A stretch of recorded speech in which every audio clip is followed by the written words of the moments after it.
Today we continue with our class Laws of Yom Tov. We start with the Sefer Shmiras Haloshon. Our topic is judge others favorably.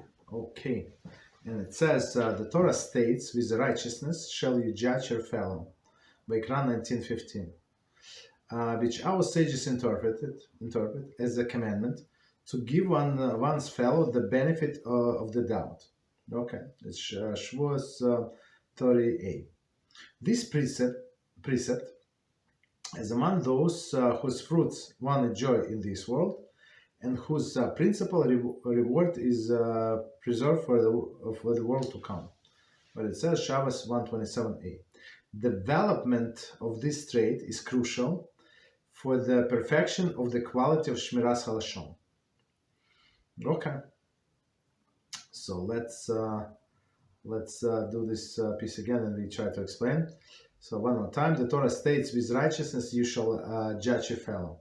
And along before, there are a few categories of people that you, for example, first is righteous persons. You must judge him favorably, even if you saw with your own eyes that he did something wrong. 100%. There is no doubt. There is no doubt. You must judge him favorably. Then somebody in the middle.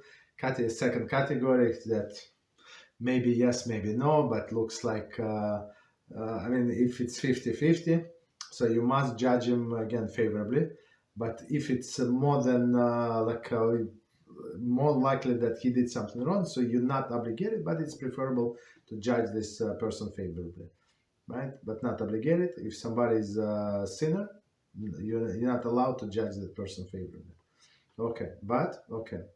So that's what this verse, in righteousness you shall judge his fellow, which the sages interpret the commandment to give one's fellow the benefit of the doubt.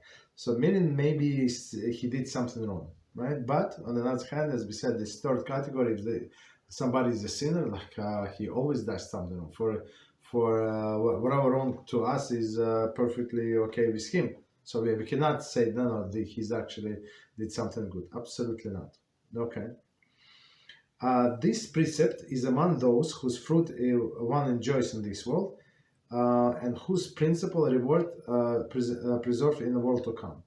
Right? Meaning, it's not so easy. For example, it's not so easy to do. But if a person knows that she's going to be rewarded in the world to come for this small. Efforts or whatever efforts, the more efforts we have, the more reward, of course, we have. So that's things becomes much more easier. So with no reward, when we know that it's not for free that we're being paid, it's always like much more simple to do. Okay. Right. So, for example, somebody is self-employed and he has his own company. He does not count. Did I have lunch today? I did not have lunch.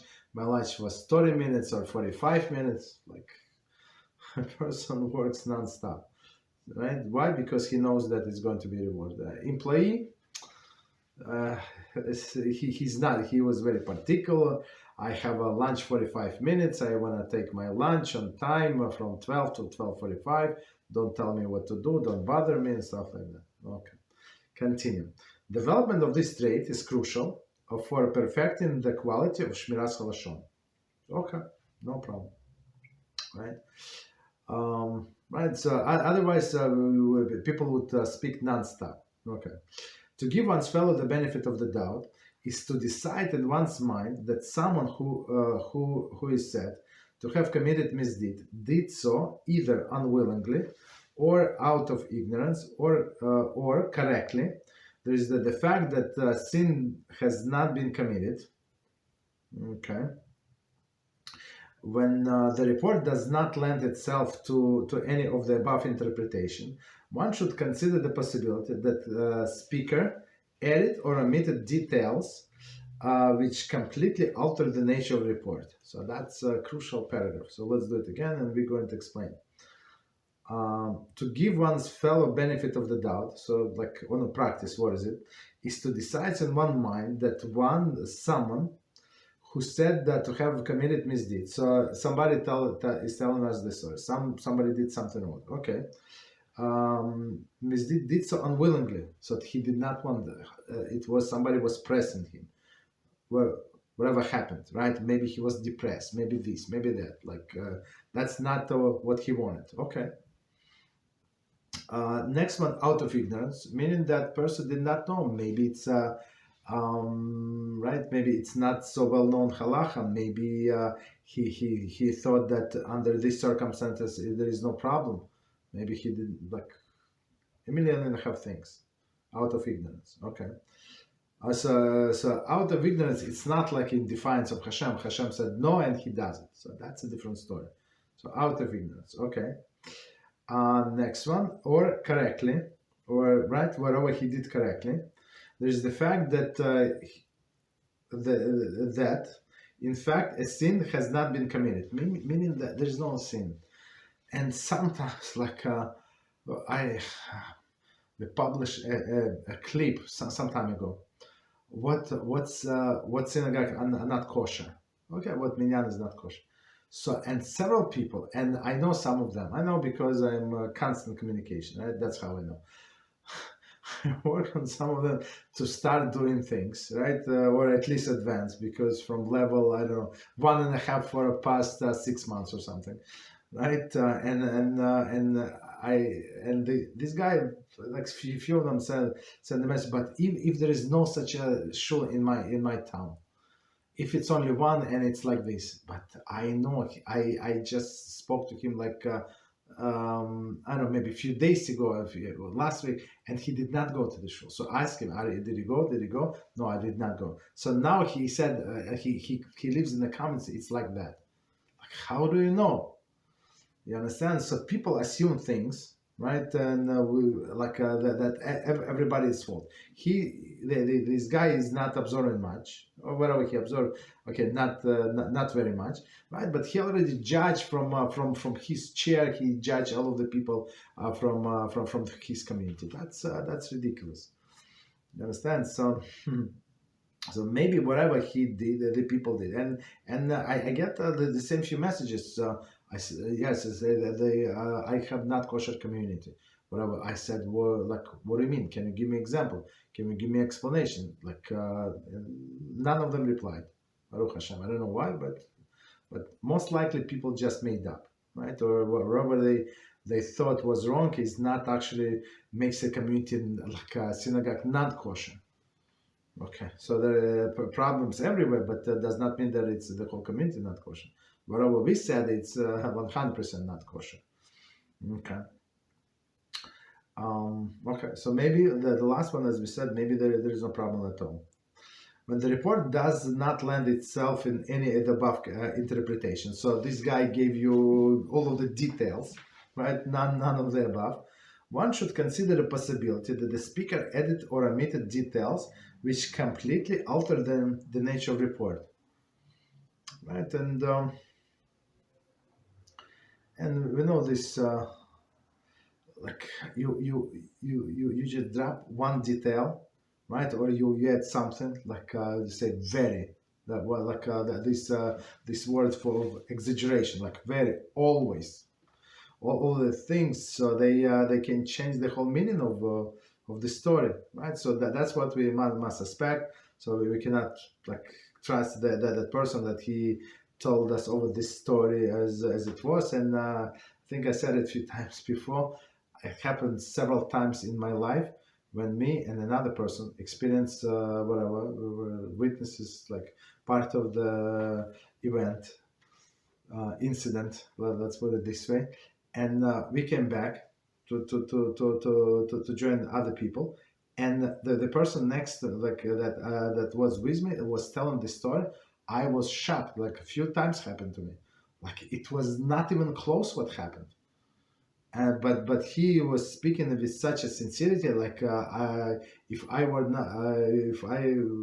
not there, so I would believe him.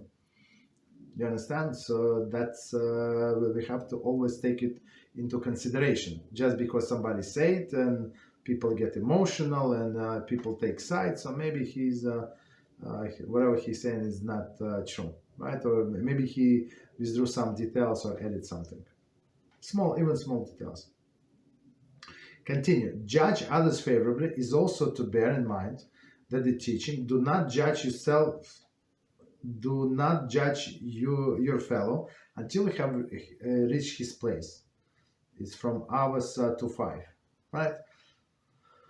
And our sages explain there, until you reach his place, until you're in his shoes, right? There is expression, until he is in his shoes. So it is impossible to be in his place and to be in his shoes, just so we understand. Why? Well, because our sages explain, it's not only this situation, whatever happened, but it's what led to that situation from the day this a person was born, all of his upbringing, all of this, his surroundings, your surroundings, that parents, like education, everything that came into this situation. You understand? So in order to judge that person, you have to be exactly come through the same road, that everything is the same, which is, we understand, of course, impossible. Right, and only then you can judge. Meaning, don't be so judgmental, right? The more one accustoms himself to judge others favorably, the less he will transgress the sin of Lashon Hara. Again, we said, just to remind us, put everything in perspective. Sometimes they maybe not to remind us over and over, because they said a few times before, but it's only these two categories. Third category, absolutely not. It's only about Amisecha. Amisecha is a part of our nation. Somebody who crossed himself or herself from our nation, they're not part of it. So we can speak badly and negatively about them, but if it's not for constructive purpose, never do it. Why? Because our sages said you can get accustomed to do it. And it's only a matter of time, our sages said, when you start speaking bad about righteous people. Okay. Any questions before we continue?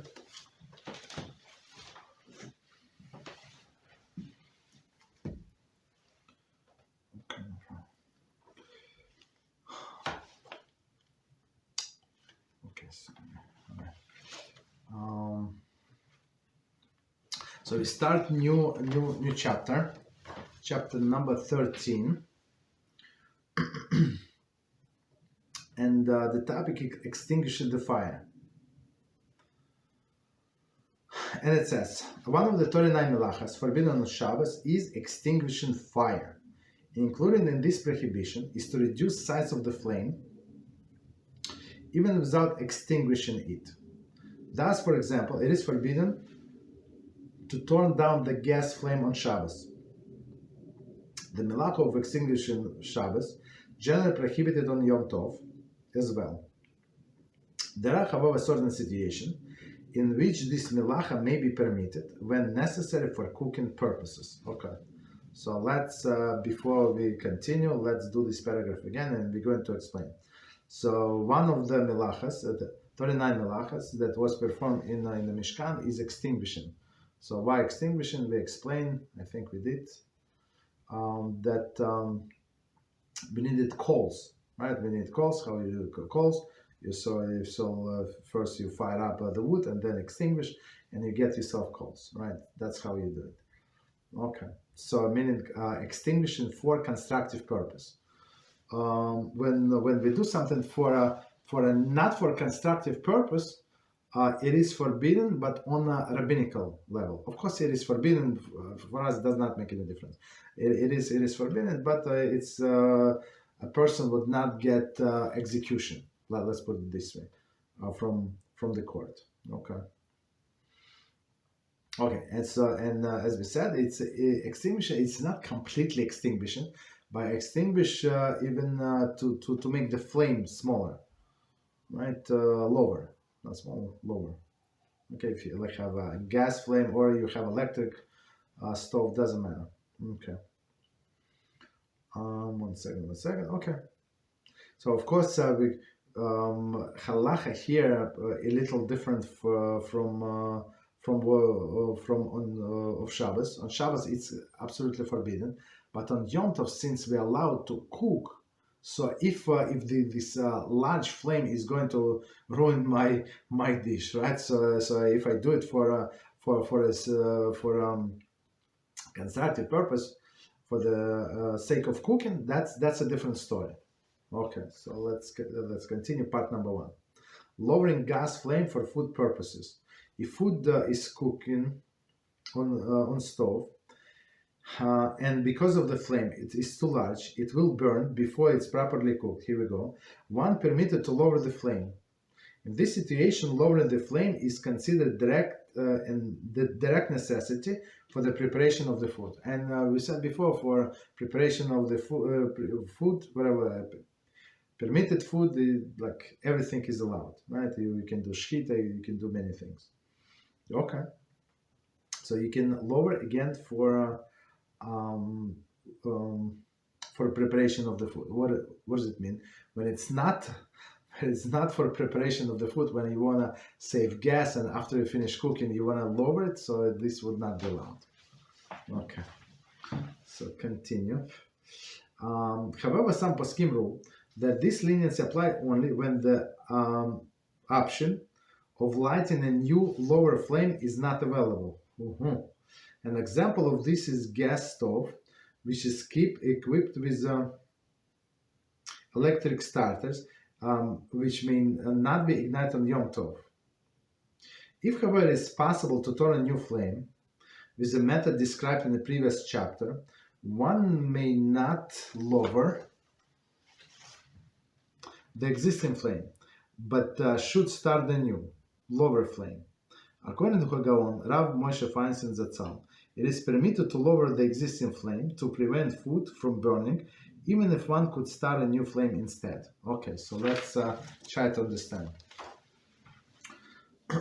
So some Poskim say don't lower this flame, right?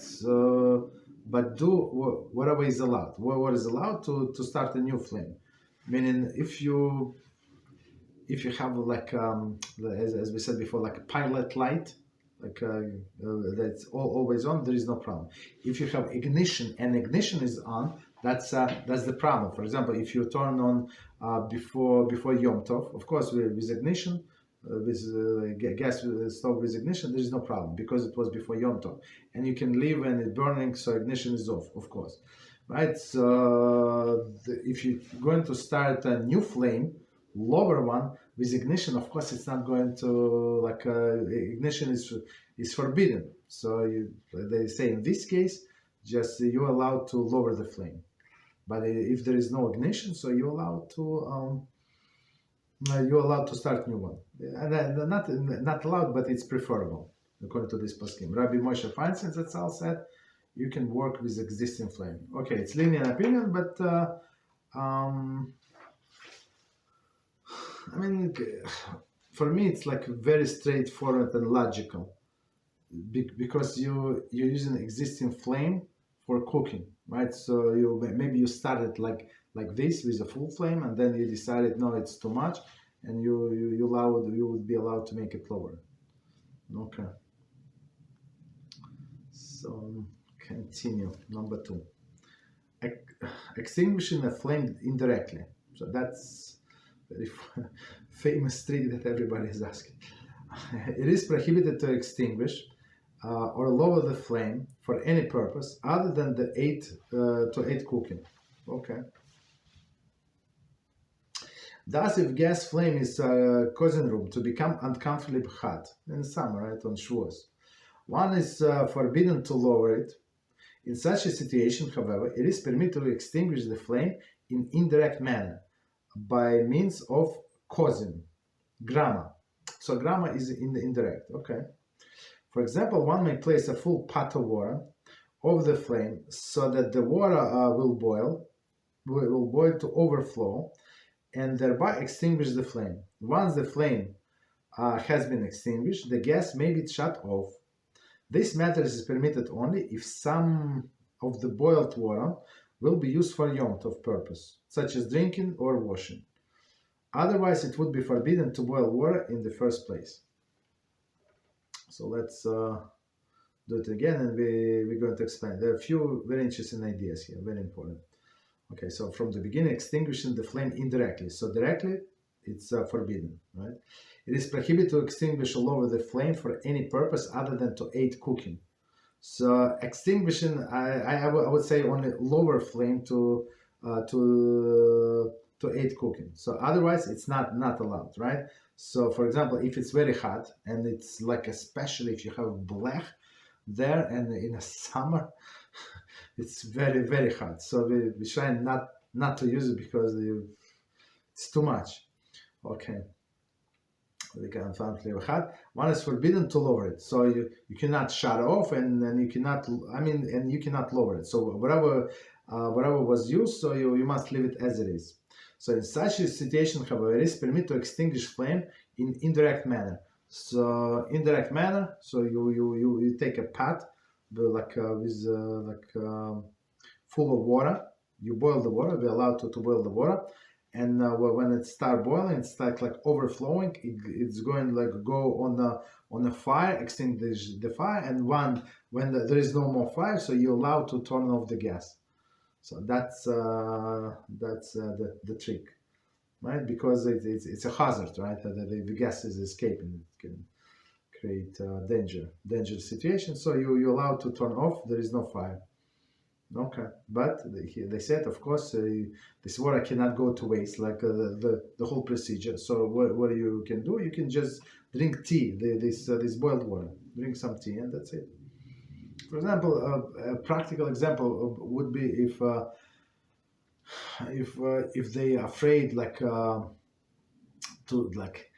to go take a nap or go to visit somebody because the flame is burning, and there are people very, very sensitive about leaving the stove on, very very, very worried, and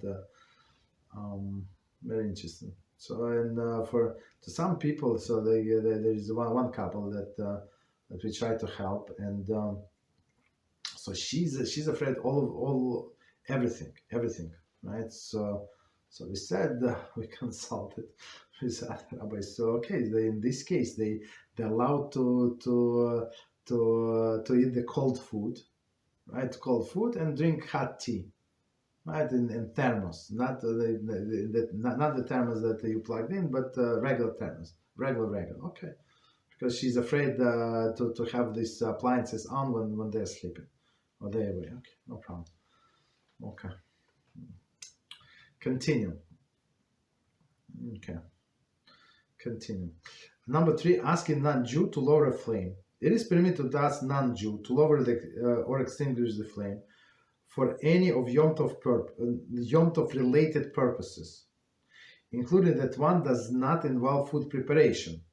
For example, a room is too hot due to the gas flame, or if it is flame too high for cooking purposes. Okay, so it's very interesting. We can ask a non-Jew to lower the flame or even extinguish for the sake of the Yom Tov. So if it's too hot, right? If it's too hot, so you can ask them to shut off the stove. Very interesting. Okay. Or the flame is too hot for cooking purposes, so technically you can do it yourself, or you can ask them. There is no problem. One may ask non-Jew to extinguish or lower it. Okay, no problem. So you can ask directly. Similarly, if one forgot to shut a bedroom light before Yom Tov, one may ask non-Jew to turn it off. Okay. One may not, however, ask a non-Jew to extinguish flame simply to conserve the fuel or prevent its waste. So that's too much. We're not allowed. It's not for the sake of the Yom Tov. When you're too hot, yes, it's for the sake of Yom Tov. When you're afraid that it can go in flame, yes, it is for the sake of Yom Tov. Right. So, and as I said, there are a few people like that, and they would burn light the candles in a sink because they're afraid. So I told them get a tray, like metal tray, like a bigger one, with the sides. So even if the candle is going to fall, it's going to fall on a tray. But if you buy good candles and good candle holders, nothing is going to it's very, very, very unlikely that something is going to fall. Okay, no problem. Any questions before we continue?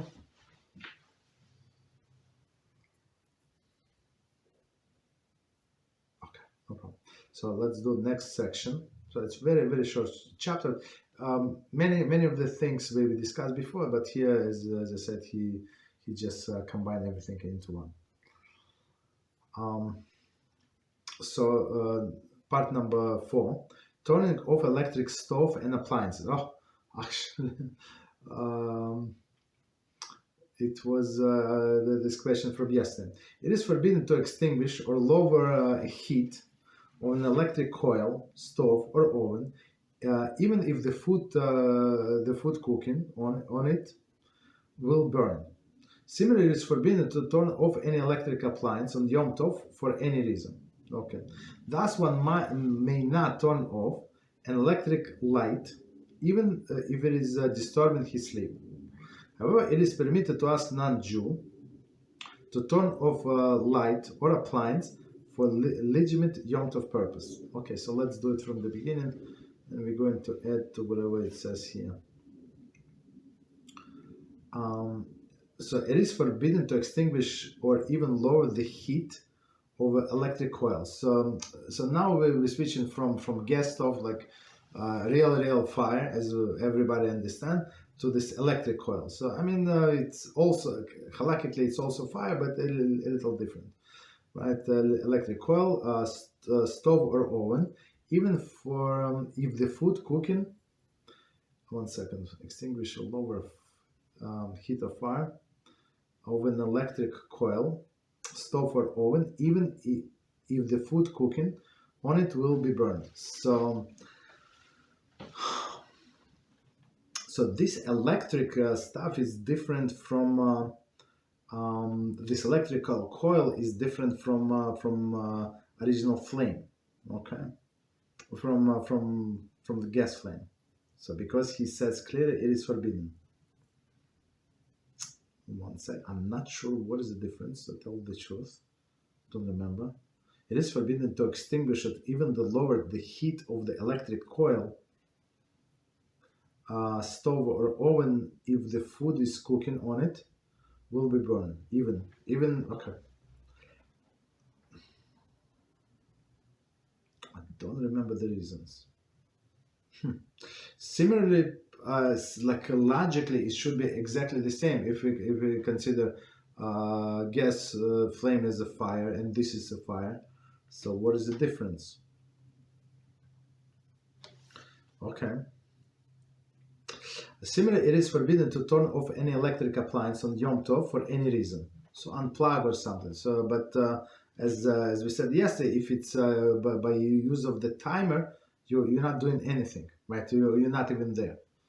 So that's indirectly for any reason. Thus, one may not turn off the electric light, even if it is disturbing his sleep. Right? So it is disturbing his sleep, but it's not that bad, right? But you of course you can ask non-Jew to do that,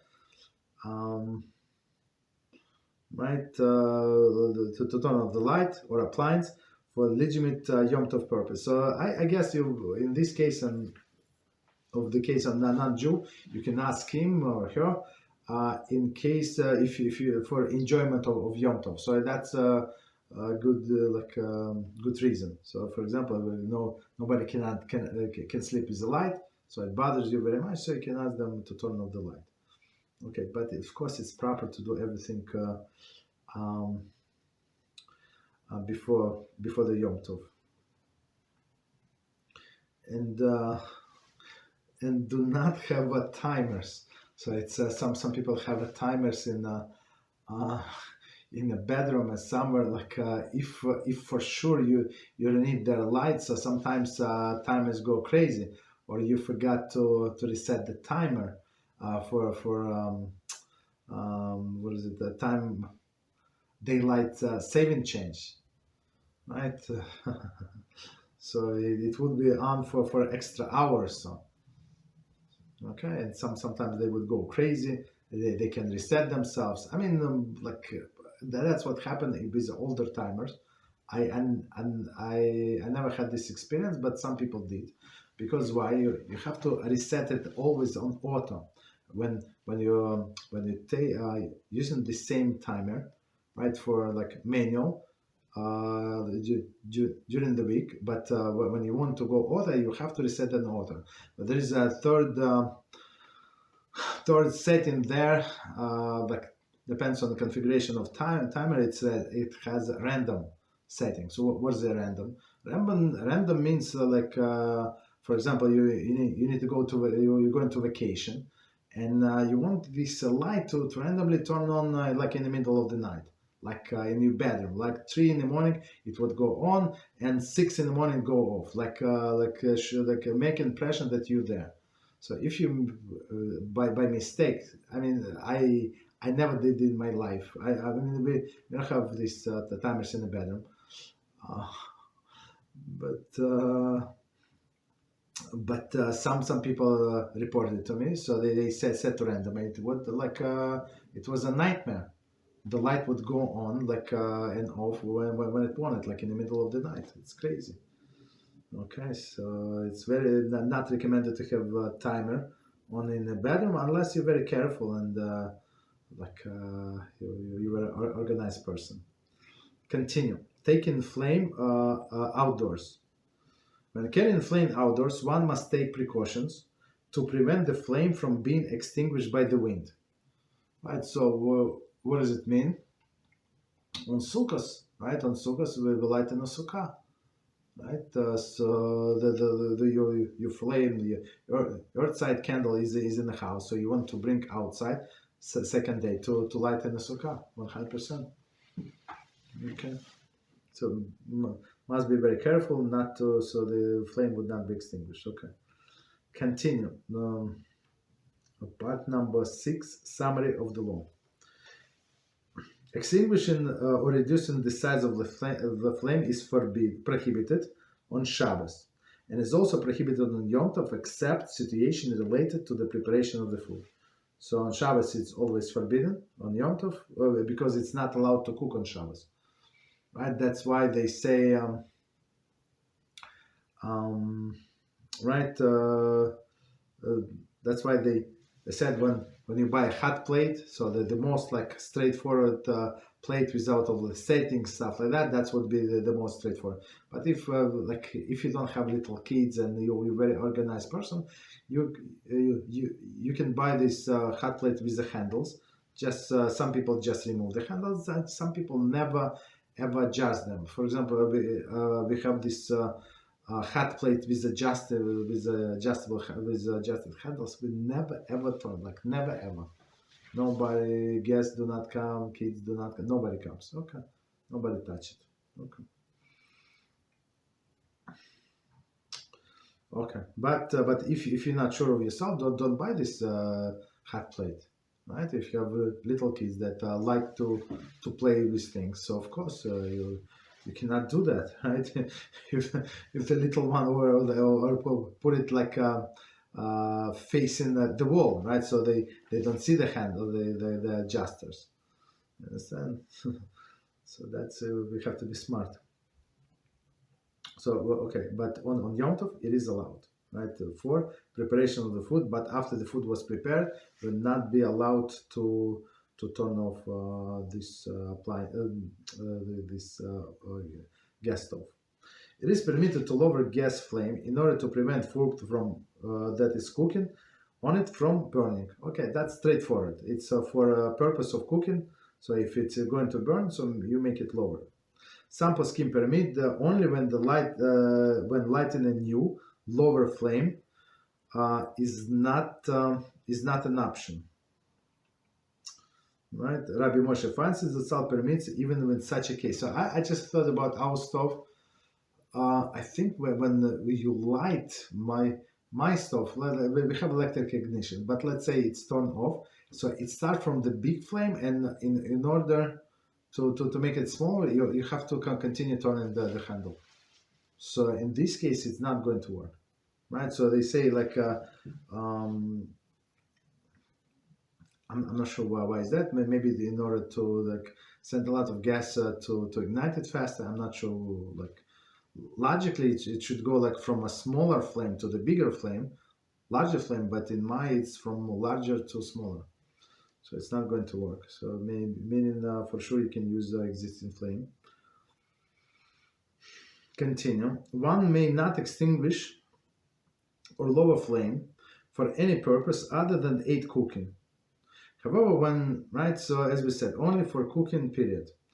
However, when there is a need to extinguish the flame, one may do so indirectly by boiling pot of drinking water over it and letting the water overflow. So the water overflow, it's indirectly, then you close the gas and you're good. But again, as we said, try to like not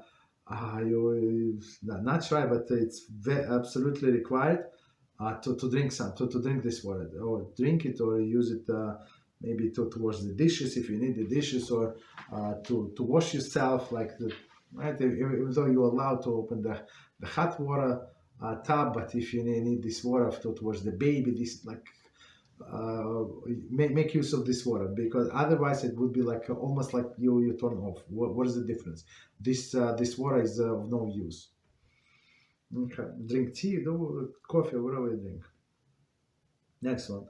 It is permitted to us, a non-Jew, to extinguish a flame for any Yom Tov related purpose, right? Such as cooling a room. However, one may not do so merely to consume fuel. So to consume fuel, like, and it's, so some people say, hi, you have the stove going the whole Shabbos, right? Or the whole 2 days Yom, sometimes 3 days. 3 days. Of course, it's a lot of like waste. But HaShem pays. Like if you see on it, like HaShem is going to reimburse anyway. Like what I'm losing, right? Like you on your job, right? And you working in the kitchen, and they have a stove on, right? Do we think twice about it? Like how my employer is going to pay for the bill? No, we don't care. Understand? So same is here. Of course, we're not being wasteful, but I mean, what can I do? Okay. So, but again, you can ask a non-Jew for all of the purposes, Yom Tov related purposes. It's too hot, right? Or we're afraid to leave because to leave the fire on. That's Yom Tov need. But otherwise, to save money, no. Continue. It is forbidden to extinguish or lower the settings of an electric heating element, or to turn off the electric light for any purpose. However, one may have a non-Jew to do this for legitimate Yom Tov needs. So one more time. Don't remember if what is the difference between electric and gas, right? But he's very clear. So the electric is much stricter. Even though you have these coils, right, in your electric stove, it is forbidden to lower it. Okay, no problem.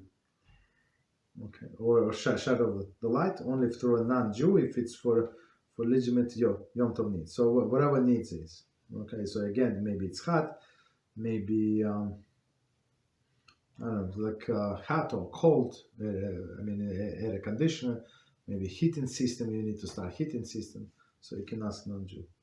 So next one, when carrying a flame outdoors, one must protect it from the wind. Yeah. Okay. So any questions on what we said on this melachah? We finish. I mean, it's very short. Questions? Okay. Yes. Go ahead. Okay. There's a question about Yom Tov, but not about this particular melachah. Okay, so let's leave it for later. Okay. So next, maybe we can do next chapter as well. Let's see. I mean, it's hopefully it's not very applicable to all of us. Number 14, smoking. The issue of smoking in Yom Tov has been a topic of discussion among Poskim for generations, right?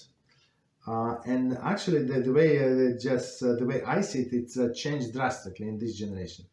I would say maybe in some countries it's a little different, but I would say it depends on the place. So we're going to see why. For Poskim in generations, though there were many authorities who disallow it, many authorities ruled that smoking on Yom Tov is permitted, and their view was followed by general public. So many Poskim said not allowed, and also many great Poskim said that it is allowed. So what is the problem? In order to understand the dispute, let us examine the relevant issues. We have previously learned in chapter 1 that any melachah performed for Achel Nefesh permitted on Yom Tov, and by extension, those that confer any physical pleasure, right, are permitted.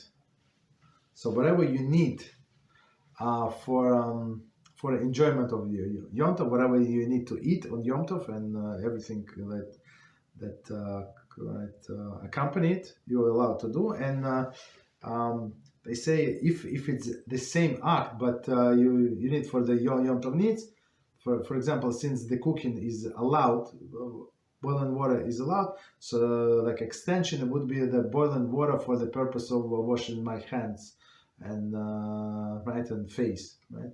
So that would be like extension, right? And plus physical pleasure. However, the Torah does limit this dispensation to activities that constitute this a benefit for common to most people. So that's very, very important clause, right?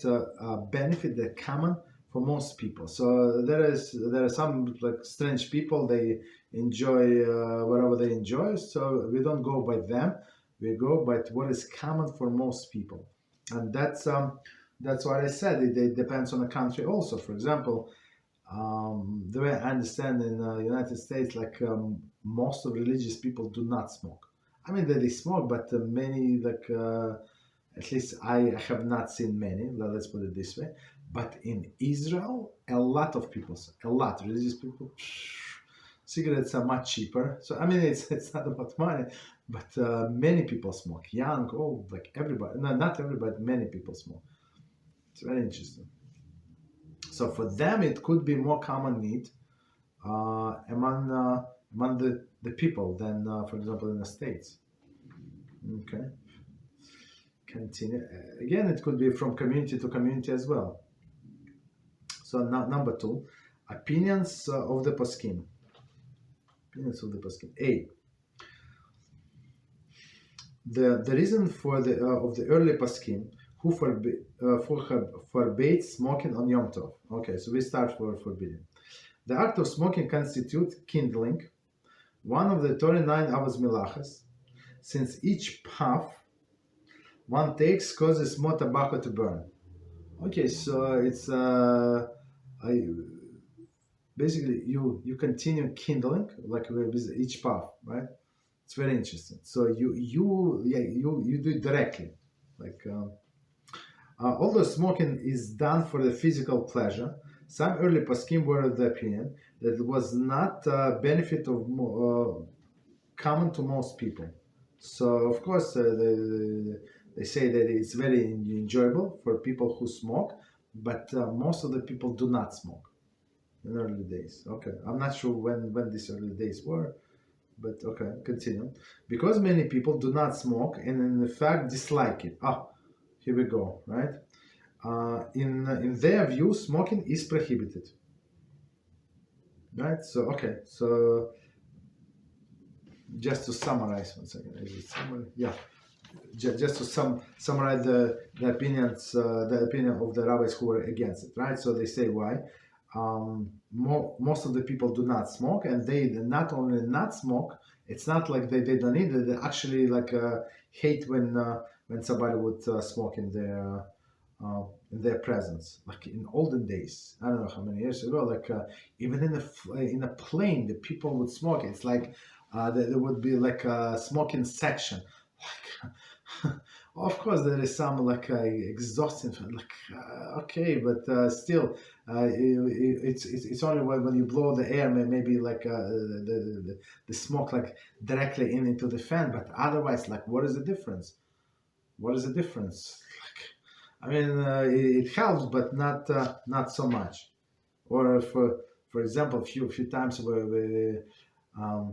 they give us a room in a hotel, and we came in and said, "Oh, there's a smell that." Then when we came back to this, what is it, to the lobby, and asked them what's going on with it. They say it's smoking room.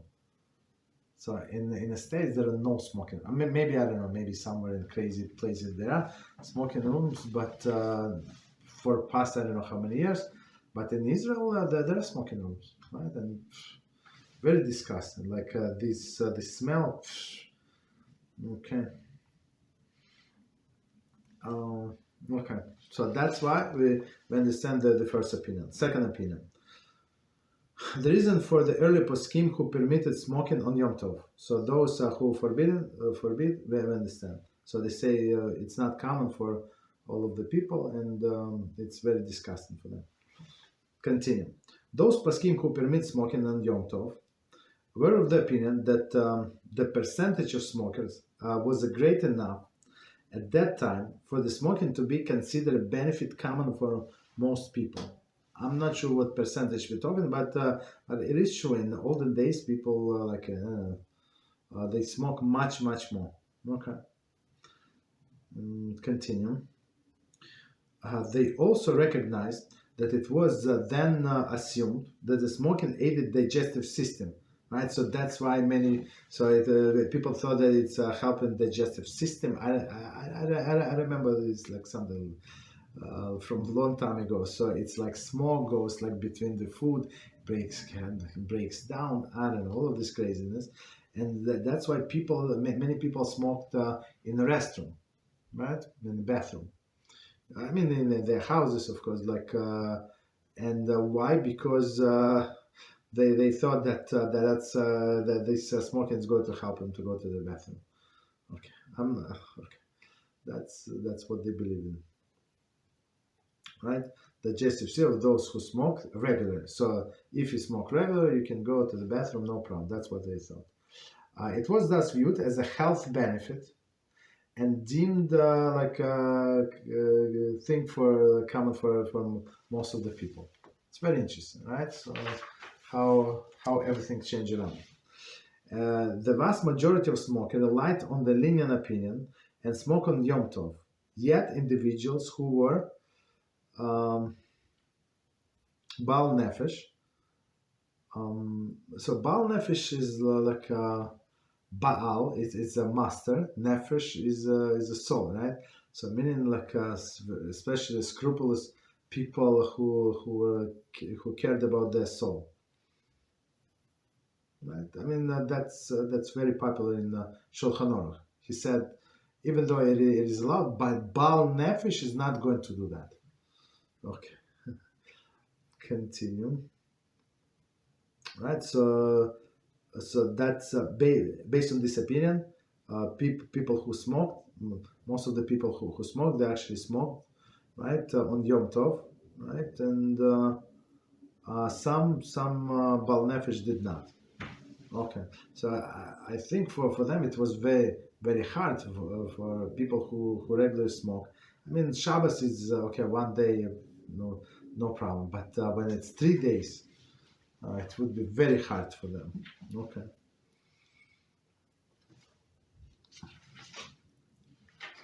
Okay, so let's continue a little longer. Next one, C. Opinion of the contemporary Poskim. Some contemporary Poskim hold that since the smoking has been now determined to be hazardous for health. So it's definitely can no longer be considered a benefit common for most people, right? So I mean, we know as a fact, it's not maybe. The conclusion. It is not within the scope of this work to render the final halakhic ruling on this matter. Everyone should therefore consult his own halakhic authorities and abide by his decision. However, one who smokes only occasionally should definitely refrain from smoking on Yom Tov. Okay, so let's try to conclude based on what we learned, right? So he said, since today we know that it's dangerous, it's not good for health, and we have a separate Halachah that we're allowed to watch our health, right? We're not allowed to put ourselves in a dangerous situation. And today is Wednesday, so on Wednesday it's my Novi day, right? So I give you the Novi from Eliyahu Hanavi. So his life was in danger. This wicked queen Isabel, right? So she said, if next time I see you, the next time you're around, we're going to kill you, Mr. Eliyahu. I don't care who you are. Understand? And he was afraid. He did not go to Shamron, to the vicinity of that city. So the younger people did not even know how he looked like.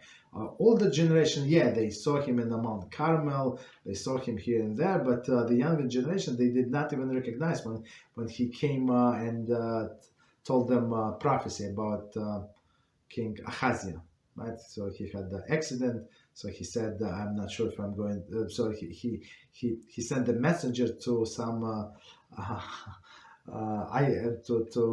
to inquire as of idol whether he's going to die or live or die, right? So he fell through the few stories, and Hashem said to Eliyahu, Eliyahu, there is no God of Israel. Like he has to send the messengers to this to idol.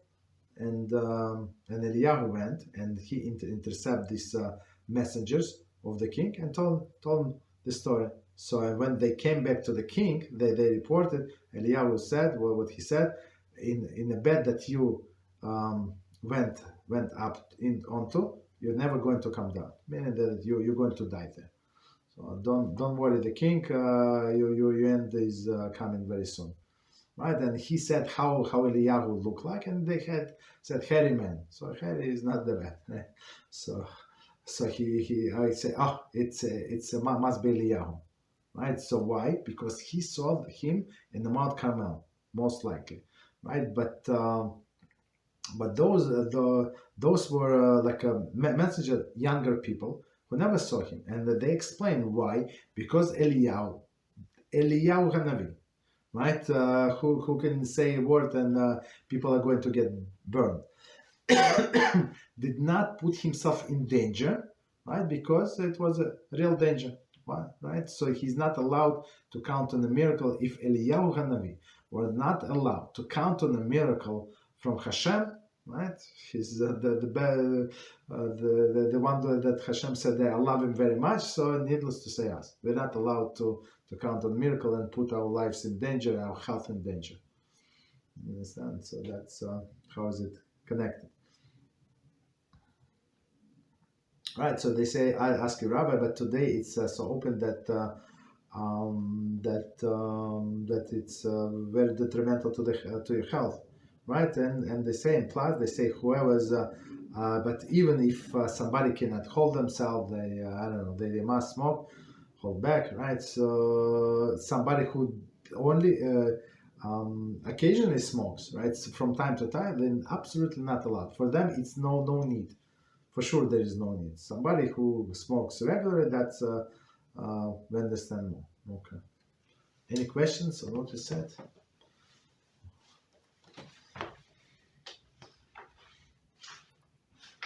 Hello? Yes, go ahead. Yeah. I was thinking I'm no posek, and Chas Shalom, I would not ever go against any posek, but I just can't find the reason why didn't they forbid smoking to begin with. when the person is smoking, it takes a puff, the flow of oxygen through that thing raises the temperature, I believe, from 400 degrees Fahrenheit to 900 every time the person takes a puff. The thing becomes like red hot. This is mamash increasing the temperature like exponentially. I don't know why didn't they just forbid this just because of this sole reason. I don't know. No. There is no problem. That's a very good question. So the answer to this question. The answer to this question, there is no problem with a fire on Yom Tov. So if it's a fire for the needs of Yom Tov, as we said, there is no problem, and you can even increase the fire. So in this case, if it's for enjoyment of the person, so it's not a problem. It's not the fire that is forbidden. But we said that this clarification is what there is the enjoyment that common for most of the people. So enjoyment common for most people, for sure, cooking, right? To eat like hot meal or drink hot drinks, right?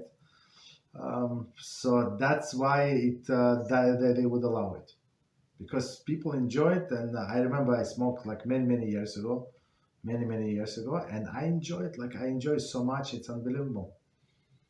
Right. So even today, like I walk behind somebody when somebody has a puff and this smoke, I like it. I like the smoke. You understand? But I quit. I decided it's not good for me. It was many years ago, many years ago, and I decided today is the last day. Tomorrow is the last day. Made the decision and I quit. That's it.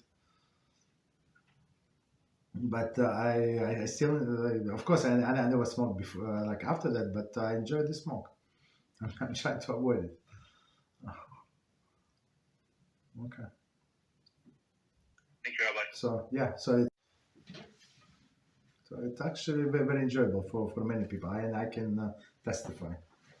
Okay. What else? Thank you, Rabbi. You're welcome. Yeah, I'm also former smoker. Smoked for like 10 years, and then I quit like almost 10 years ago. Baruch HaShem. But I was trying to say, so increasing the temperature of this fire from the tobacco would be permitted, but when the person stops like popping this thing, the temperature will go back down. So would it be allowed because the person is not like directly causing it to decrease the temperature? No. Yes. Yeah. They just put the cigarette like to ashtray and let it like burn by itself. So extinguish, you never would allow it to extinguish. That's too much. Just leave it and let it die down. No, meaning in between pops, the temperature. No, it's like irrelevant. It's like indirectly. That's I mean it's not your intention.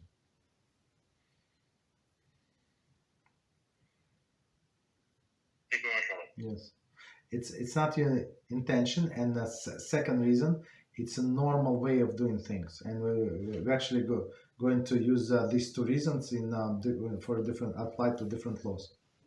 Not your intention and normal use of doing things. Okay, what else? Thank you. You're welcome. Next question.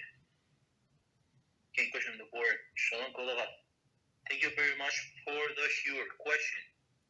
As people in the process of conversion must keep Shabbos 99%, in the same way, should we break a melachah during Yom Tov?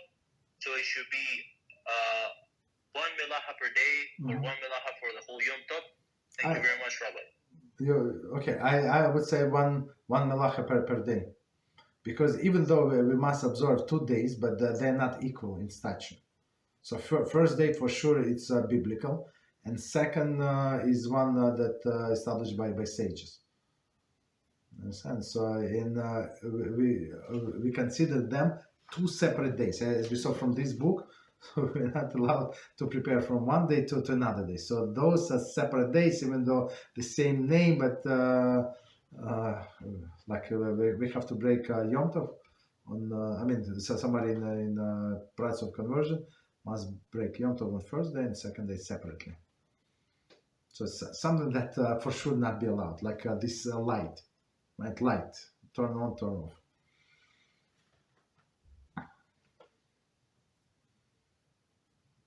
Thank you, Rabbi. You're welcome.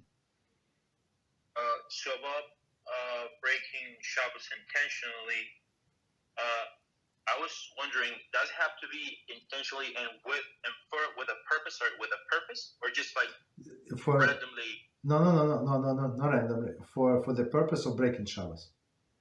Meaning, not something like I heard like this people say, no, they say, Rabbi, I'm not learning for sure. I'm doing something wrong for sure. No, this this is not going to work.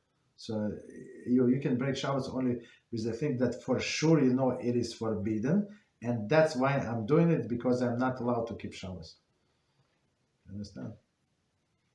So meaning that you know for sure it is like turning lights. That's the best example.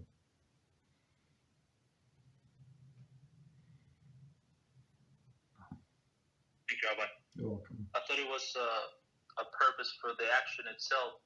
For example, I don't know. Purpose for the action itself to break Shabbos, yes. Mm-hmm. So because when I want to break Shabbos, I don't know, turn on fire, but I just go make myself coffee or something like that because I want to drink coffee. Just as an example. I would say like to minimize. So if you can do only like little thing, one action, 1, 2, that's it. That's enough. Don't get carried away.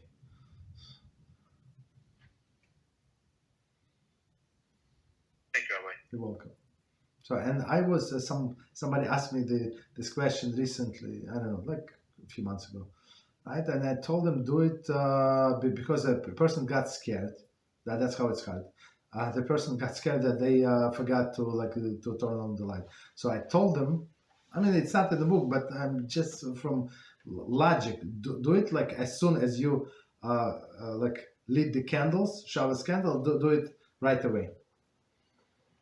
You understand? So in this case, you would not going to forget. So if you let it go, I'm going to maybe tomorrow, I'm during the day. No, do it right away. So for sure you did this. Just practical suggestion.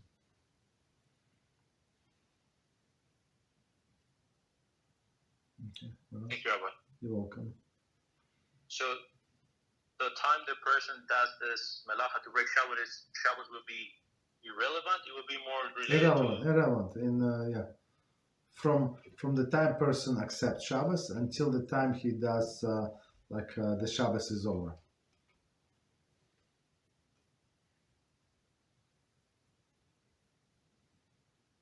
Thank you, Rabbi. You're welcome.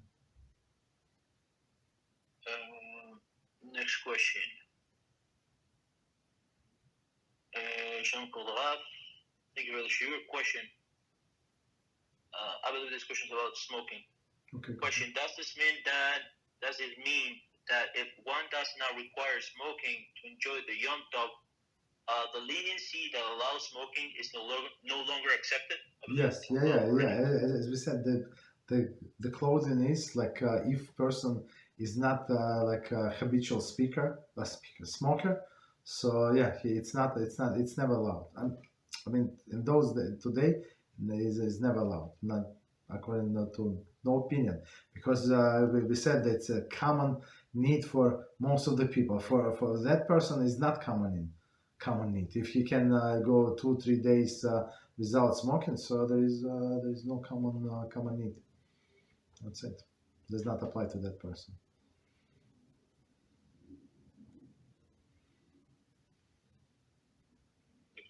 You're welcome. Next question, number 1. Given the rules of physical pleasure and benefit common to most people, are we allowed to take hot showers on Yom Tov? We did not get to showers. No, it's not. I mean, let's wait until we get it. But in summary, you can wash like part by part, not the whole body at once. For whom it is like a real need for little babies. Yeah, for them you can give bath, but for adults, no, it's not common need. Because why? Most of the people, so it's actually a second reason. Most of the people do not take showers every day. I mean, even in our countries, but in the world, some people go weeks without showering. Understand?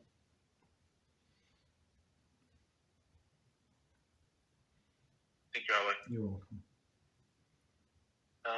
In regards to this question, every Shabbos when I wake up, since I have a very thick hair and I sleep on my sides, my hair just kind of, I don't know, a little embarrassing. I kind of look like a homeless guy. So in order to try to fix this a little bit, would I be allowed to take a shower? I'm talking about Shabbos. But to, I don't know, spill some water on my head with a pot or something like that? No, with just put, wet your fingers, your hands. That would be allowed. But in this case, you don't need actually the hot water. Even cold water would suffice. So you can yes, cold water, and then you can wet your hair. Yes, for sure.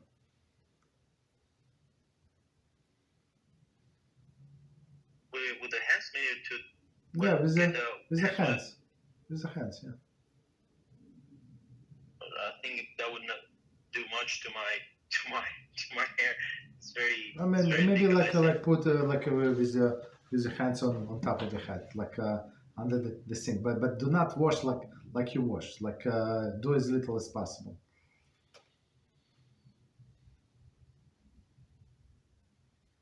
Thank you, Rabbi. You're welcome. Question number 2. How about dipping in hot mikveh? Mikveh is different. Mikveh is different, and we're going to say even depends who, right? So if a person, for example, he always goes on Shabbos, before Shabbos on mikveh, and even on Shabbos morning to mikveh, so it would be allowed for sure. Because for him it's a routine. For him it's like a basic need. You understand? So especially before Shavuos, right? Shavuos, before Shavuos, we go to mikveh, and some even go in the morning, like specifically in the morning, to go to mikveh, right? Before accepting of the Torah. So there is no problem.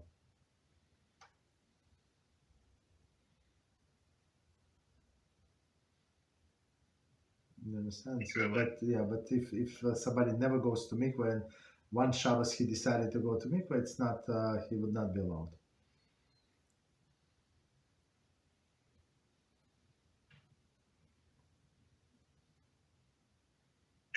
You're welcome. Next question.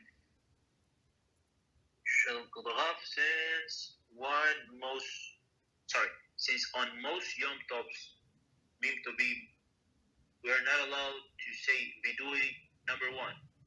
Is viduy related to a melachah? Okay, that's the first question. No. Viduy is connected with confession, meaning that when a person reminds himself of his sins, he brings his the mood down, and Yom Tov is exactly opposite, right? So as we learned, I don't know when was it, long time ago, the introduction of your book. So it's right. It was we must be on the spiritual height on Yom Tov, right? And it says actually that I learned from Rabbi Reuven Shlita. It's very interesting.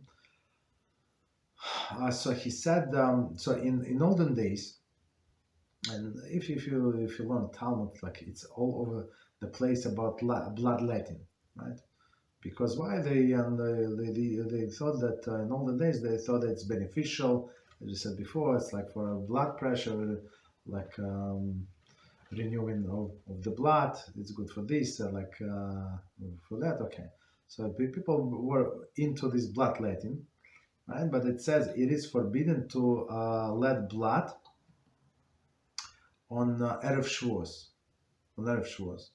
And our sages say,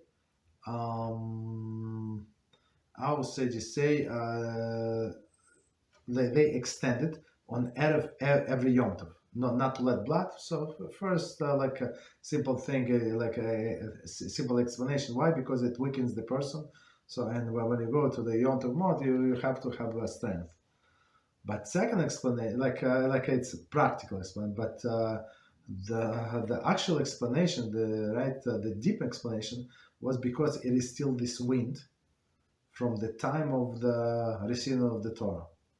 So what was the wind? It's actually Satan, was torn into this wind, and it says if Jews are going to receive my Torah, decide to accept Torah, Baruch HaShem, they're going to be chosen nation. If not, this wind is going to kill all of them, right at that time. Chas v'shalom. Understand? Of course, we know that it did not happen, but this wind, right? Of course, it went away, but every day, every time, when as we said before, our calendar goes in a circle. Circle meaning at this point, when it comes to Shavuos, that's exactly the same danger as it was back then.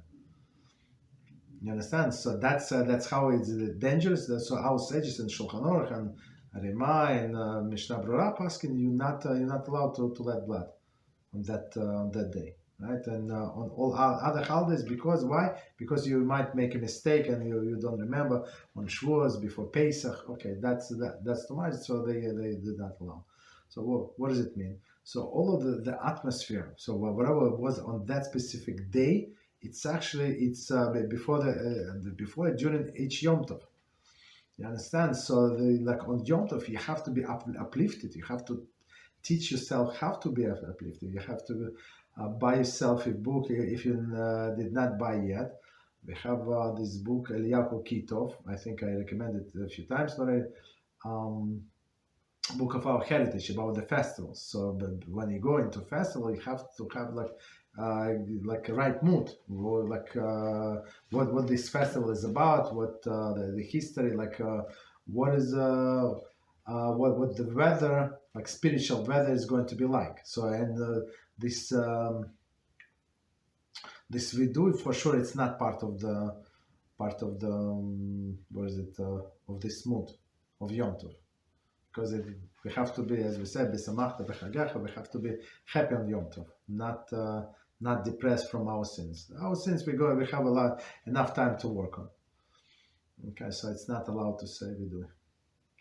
And not allowed also, as we said before, to ask for your personal needs, like physical needs. For spiritual, yes, but for physical, yeah. Also, Shmona Esrei is different, so we don't ask for our personal needs, because person say would pray for money. Oh, I prayed for money so many years. HaShem, I need money. I need this and that, and automatically it's going to go down into bad mood, right? Or ask for health, this and that. Mashiach, this Goim, this Arabs, this Ishmaelim, this Esav, torturing us, all the media, lefty liberals, and a person would go his mood is going to go down, right? That's a problem. So that's why we don't ask for any physical needs on Yom Tov. Okay. And Shabbos as well. Okay. Thank you, Rabbi. You're welcome. So, second question from our friend says, if yes, if viduy is forbidden, if yes, can we say viduy as the one melachah? I assume refers to the melachah we make to break Shabbos or Yom Tov. No, that's it's viduy is not a melachah. It's just there is a separate prohibition of things for Shabbos and Yom Tov. It says it's called not in the spirit of Shabbos and Yom Tov. For example, a person wants to exercise, right? So run on the street. So okay, is he doing melachah? He's not carrying anything. Let's say, right? So is he doing melachah? He's not doing any melachah. But it's not in the spirit of Yom Tov, not in the spirit on Shabbos to do that. So right, but those things are forbidden. So this viduy is not spirit of Yom Tov or Shabbos. Right, so this light is for sure the turn off light, one of the melachas, and that's what we go by. Viduy is not a melachah, but it's in that category, forbidden and in that category.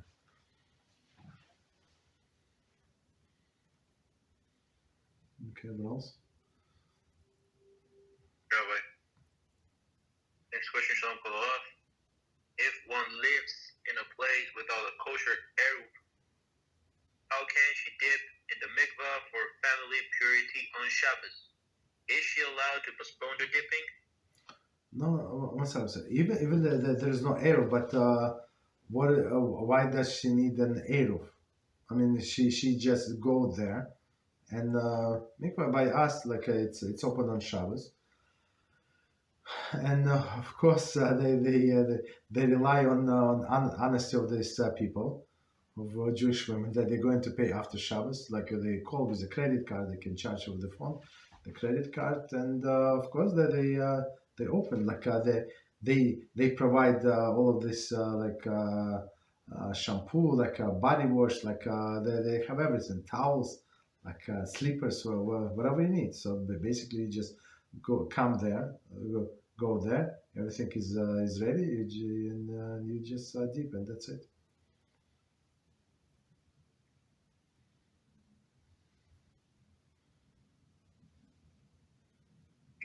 Our friend says. So just one more thing I want to add.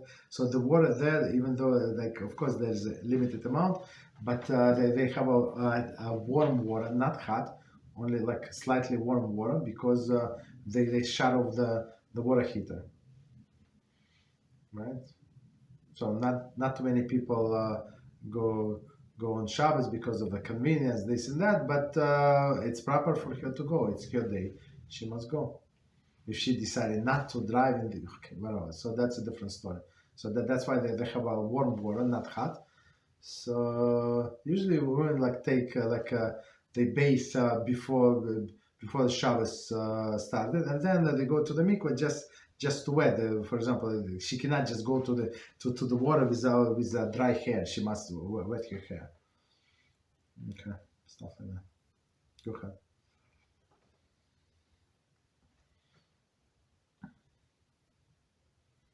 Our friend says the concern about the eruv is about carrying water in the hair.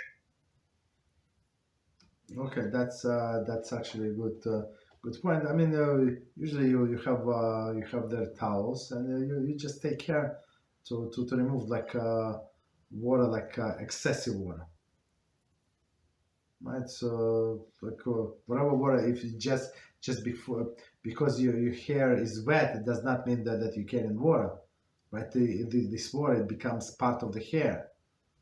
You understand? So one of the issue why I'm going to explain why this question is asked, right? So it says on Shabbos it's forbidden to swim in a river, right? In river, ocean, whatever. See, right? Why? Because on your bathing suit, I'm talking about men. On a bathing suit, you're going to have water that you carry. So this water is not absorbed, right? It's still for sure it's on top, and for sure there is no eruv that is going to next to the water. It's very interesting, very interesting. Uh, so several times we went to Dead Sea and a hotel on a beach, and they have an eruv. So on Friday it's right. They put all of this poles and with the eruv. So they create eruv, but it's the eruv. It's I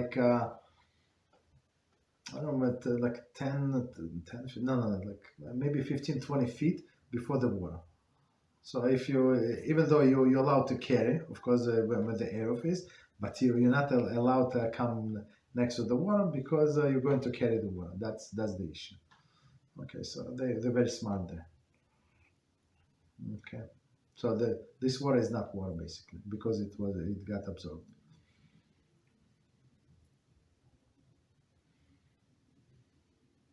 Thank you, Rabbi. You're welcome. So, taking this into account, would a person be allowed to dip in the river or the lake or the lake naked if there's no one around? For as meant for a mikveh, yes. Mm-hmm.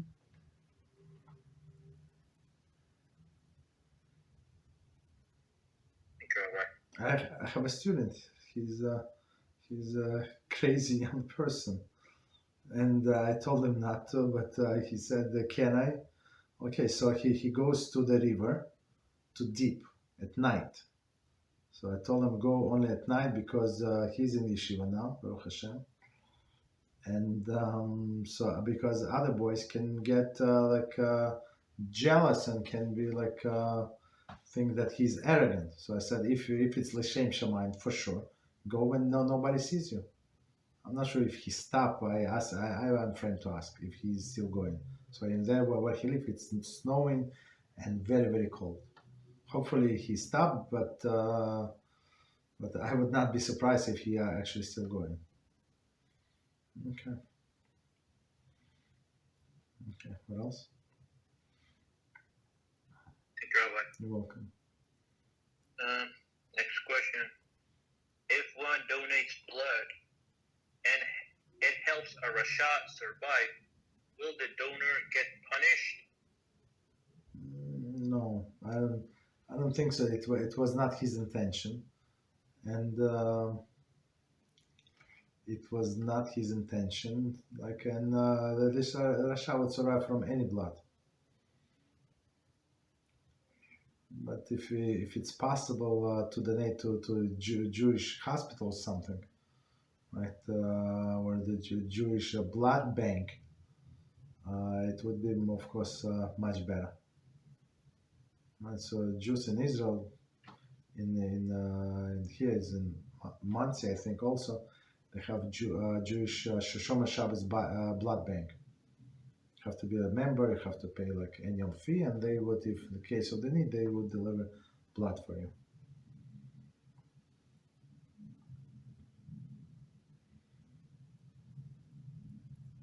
Thank you, Rabbi. You're welcome. Definitely leads me to a question about blood and a wicked person. Many years ago, this person that used to be my friend, he got stabbed. He lost a lot of blood, a lot of blood, up until the point that he was near dying. So he got a lot of transfusions, and sometime after when he got better, miraculously, his personality changed a lot.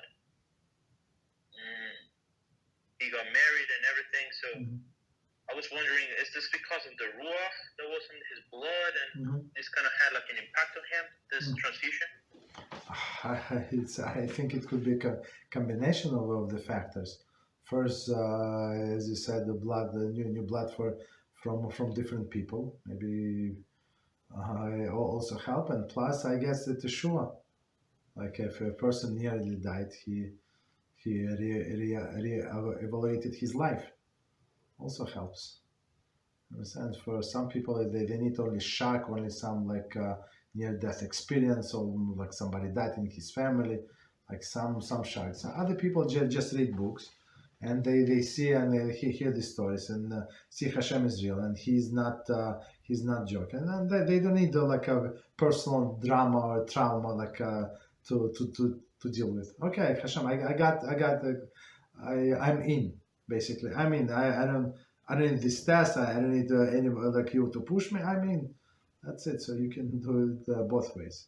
So I think it was a teshuvah plus, new blood for sure. So it was an extensive study about the blood. I read once that blood actually affect a person, was from a white person to the black person, and so suddenly he started liking different music he never heard before. Very interesting, right? So personality is in blood, and blood goes to the brain, right? To the brain, and affects the brain for sure. So people who, for example, Jews who eat not kosher, they cannot think, they cannot learn Torah, because why? The mind is tameh, impure. He's very nice person, but he mind is blocked, cannot concentrate. He's fallen asleep every 3 seconds. Understand? Even though he slept for 10 hours. Okay. Thank you, Rabbi. You're welcome. So, I'm not sure if I heard a few years ago, I'm not 100% sure if it was Rabbi Arush that explained that the sins or the misdeeds of the person, not necessarily not eating kosher, but the deeds or the sins themselves get his blood contaminated. Mm-hmm. I know this is a fact. I mean, it's blood is one part of the soul, and nefesh, I think, in the blood. You understand? So that's of course, all the sins contaminate the soul, and it's part of the soul for sure.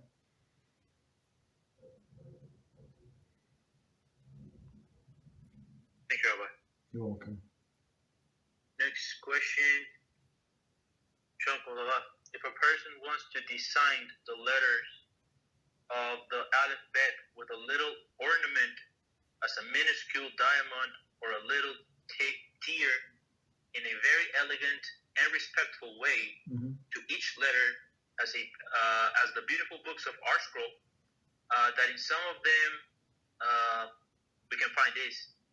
Should we ask for permission to the rabbi that wrote the book, or another rabbinical authority before releasing it to the public? And could this be done by a woman? Thank you very much, Rabbi. So I'm trying to understand. We're trying to take existing book, let's say from our scroll, and say so sometimes in the beginning of paragraphs, a section, they have one a huge letter. That's what we're talking about. To make it sparkling or something. Yeah, for instance, in the covers of the books. Oh, the covers. To add this designs to the letters, to the aleph. I don't. Okay. I mean, if it's readable and it's just beautification, I don't think there's a problem, right? So it seems you will not be allowed to produce these books with your design, but for you to have it, or you buy three of books and you decorate. Let's say a lady bought Tehillim. There is a beautiful Tehillim leather bound from Art Scroll, the different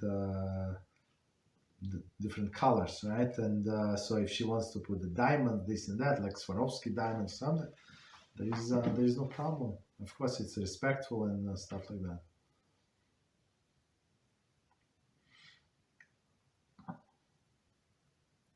Prince also asking if would this be allowed for a woman to do it? I don't think there is an issue. There should not be an issue. So we're not infringing on our scroll designs. I bought it and I want to beautify. I give it to my friend. I want to beautify as use as my own Tehillim or my own Siddur. There's no problem.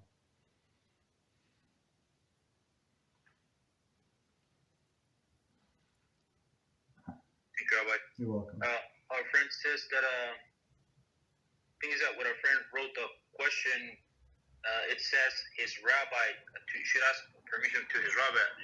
Our friend, this was my mistake. Our friend was referring to ask permission to one's rabbi to do this, not the author of the book. Oh, okay. Our friend says, that's nothing. Person is not doing anything forbidden. So he wants to ask a rabbi. She wants to ask rabbi. There is no problem. Maybe I would say to show if it's changing the letters, it's not recognizable. For example, too much decoration, that would be an issue, of course. But otherwise, it should not be an issue.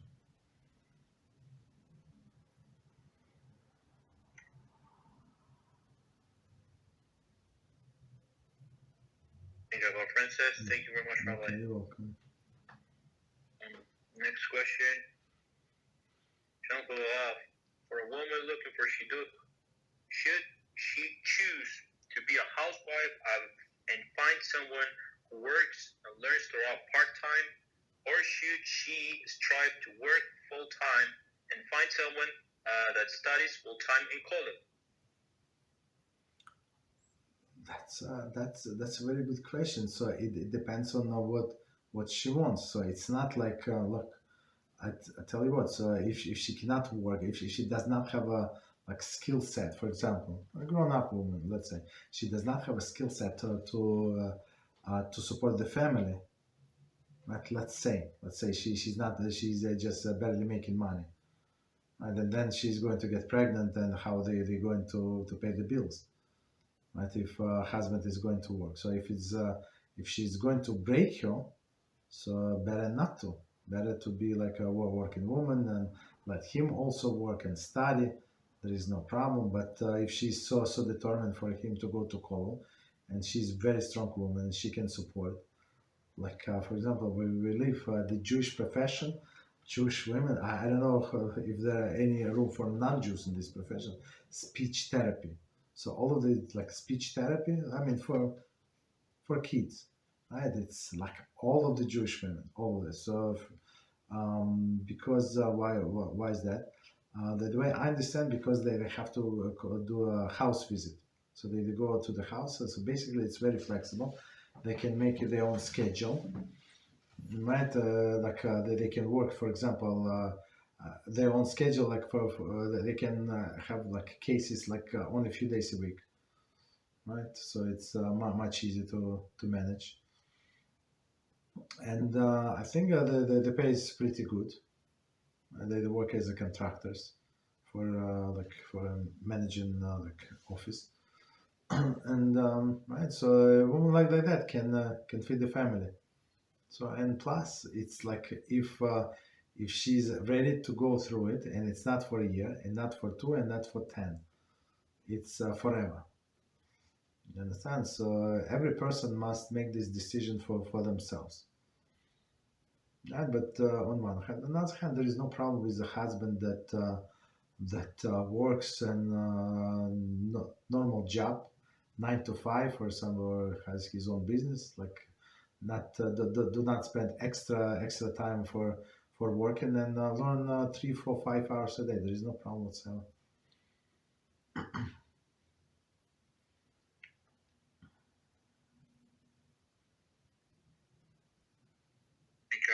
You're welcome. So I'm just, of course, I mean, like people think that it's for everybody.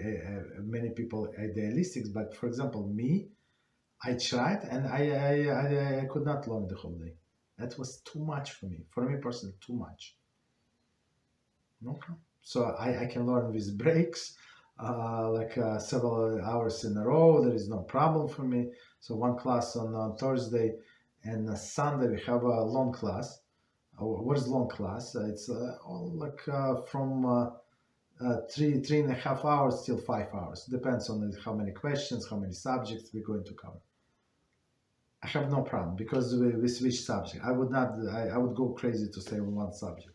Like to learn Talmud for 7 hours. Like I know that other people can. Me personally, that's too much for me. I need to change the subject, and there is no problem for me. So in that class we switch. We have. It depends on the class, right? Maybe 5 different subjects, right? In 4 hours. Like it's average, like 4.5 hours. So we have like 5 subjects. 5 or 6, depends.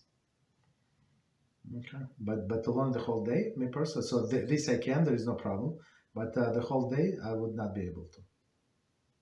It's not me. So it's, of course, that doesn't mean, it does not make me a bad person, something.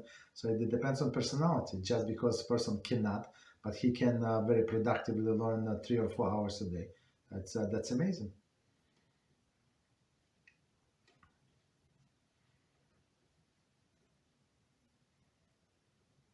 Thank you, Rabbi. You're welcome. Next question. Does blood affect the body in a physical nature as well? For instance, there is a tribe in Kenya that regularly drinks ox blood and milk in a blend, and they are known for their extraordinary height. It's doubtful that the calcium in the milk is the main contributor to their uniquely tall stature. Does the Torah say anything about blood affecting the body physically? Blood, meaning when drinking blood? Did they get it correctly or no? Yeah, the question was, our friend gave the example of people that drink blood, but I don't know if he's speaking about blood in general terms. I guess let's start from drinking blood, because I just go by this example. So first of all, we must understand what is milk, right? So milk is actually what body converts blood into the milk. Understand? Same with women, same with animals. Yeah, understand? So when they mix this, I don't know, they crazy people. It says clearly that we're not allowed to drink blood, right? Jews not allowed to drink blood. For other people, I think that there is no problem for them to drink blood. Maybe not recommended, but I don't think it's one of the prohibitions for Bnei Noach. I don't think so. Right? Is it good for them that they're told? Does it help them? How? Right? Do they read books? Do they know that the purpose of life, or they just told that they can reach to bananas? I don't know.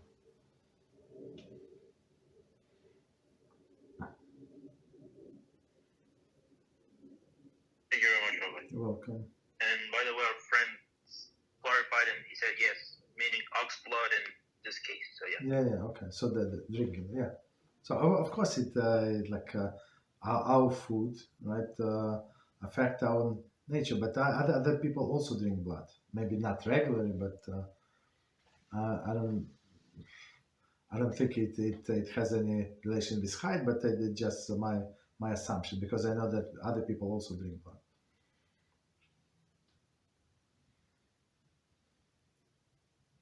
I have a bunch of questions here. Okay. Are Jewish boot camps? I think it's Sorry. We cannot hear you. It's like you're very distant.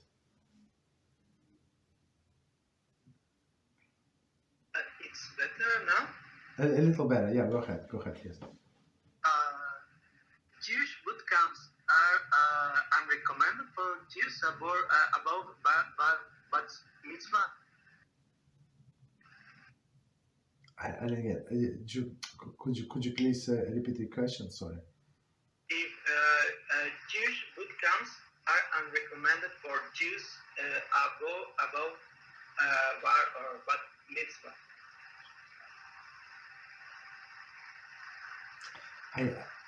I cannot get. There was a Jews like a wood. This second word I cannot get. Sorry. Like you have a lot of background noise.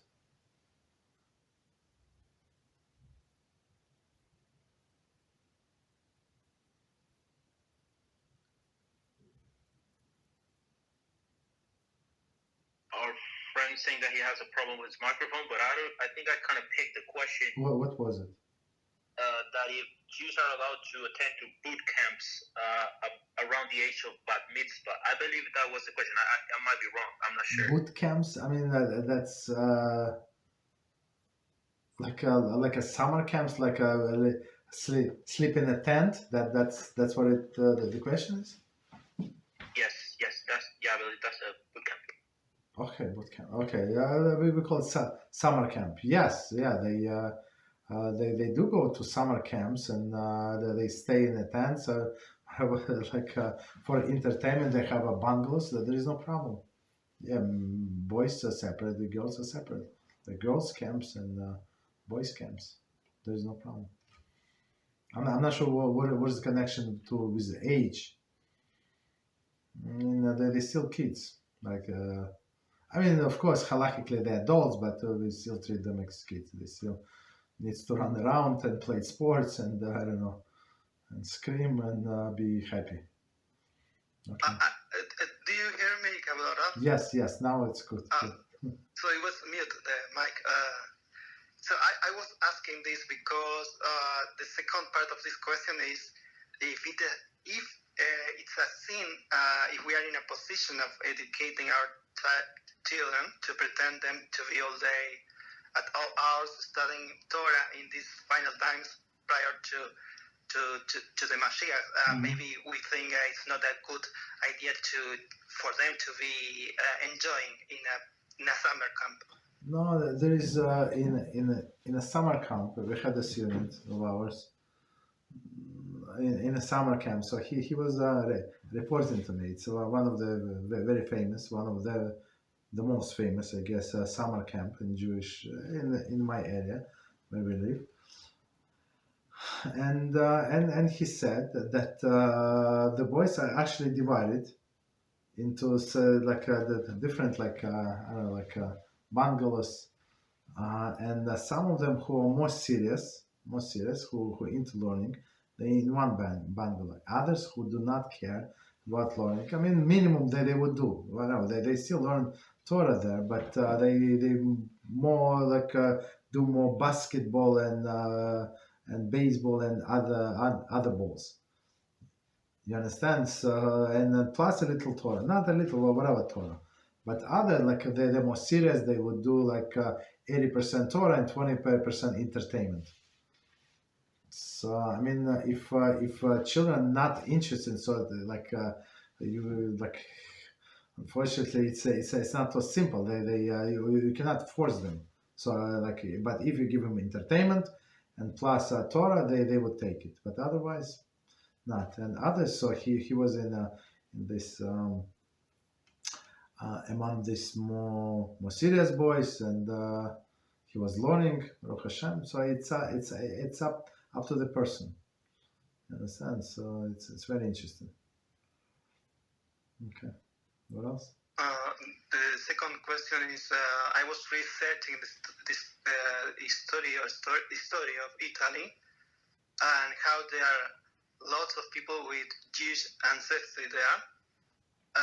So is there a possibility that my wife Shalom she was from an Italian family? Is there any possibility that she was actually Jewish? That my son will be considered Jewish also when Mashiach comes? Of course, yes. So if she was Jewish, so the son is Jewish, yes. But it's only when Mashiach comes, he would tell us who is Jew, who is not Jew, and also he would assign tribes to the converts. So when a person converted, he does not have any tribes. So but when Eliyahu comes, a person must be assigned to a specific tribe. So what logic he will use, we'll find out when he comes. Or maybe he's not obligated to tell us, but I would ask him this question. I have other questions as well, but this one of the questions that I would ask him. Yes. Because probably know the HaRav, I told a bit about my history. So I researched it a bit more, and it's from both sides. So there's a high possibility that she was from maternal line, was from that ancestry. Yes. So I was thinking about that. Yes, very possible. Very possible. They were made a huge Jewish community, from the time the destruction of the temple, and even before that, they had a Jewish community there. Okay. The other question is if a Tzitzit fringe touches something very unclean, like a drainage. Drain water, impure waters, and I decided to cut or even completely remove that particular Tzitzit. Do we throw it in the regular bin or what? No. You have to bury it, but you can just wash it. It's washable. It's not. There's nothing. There's no problem with that. The next question is, from which moment it's considered we accept Shabbos? When we, is it when we, in the Kiddush, we say Mekadesh HaShabbat? No, before that. So it's a very good question. So at what point we accept Shabbos? So the answer is depends who.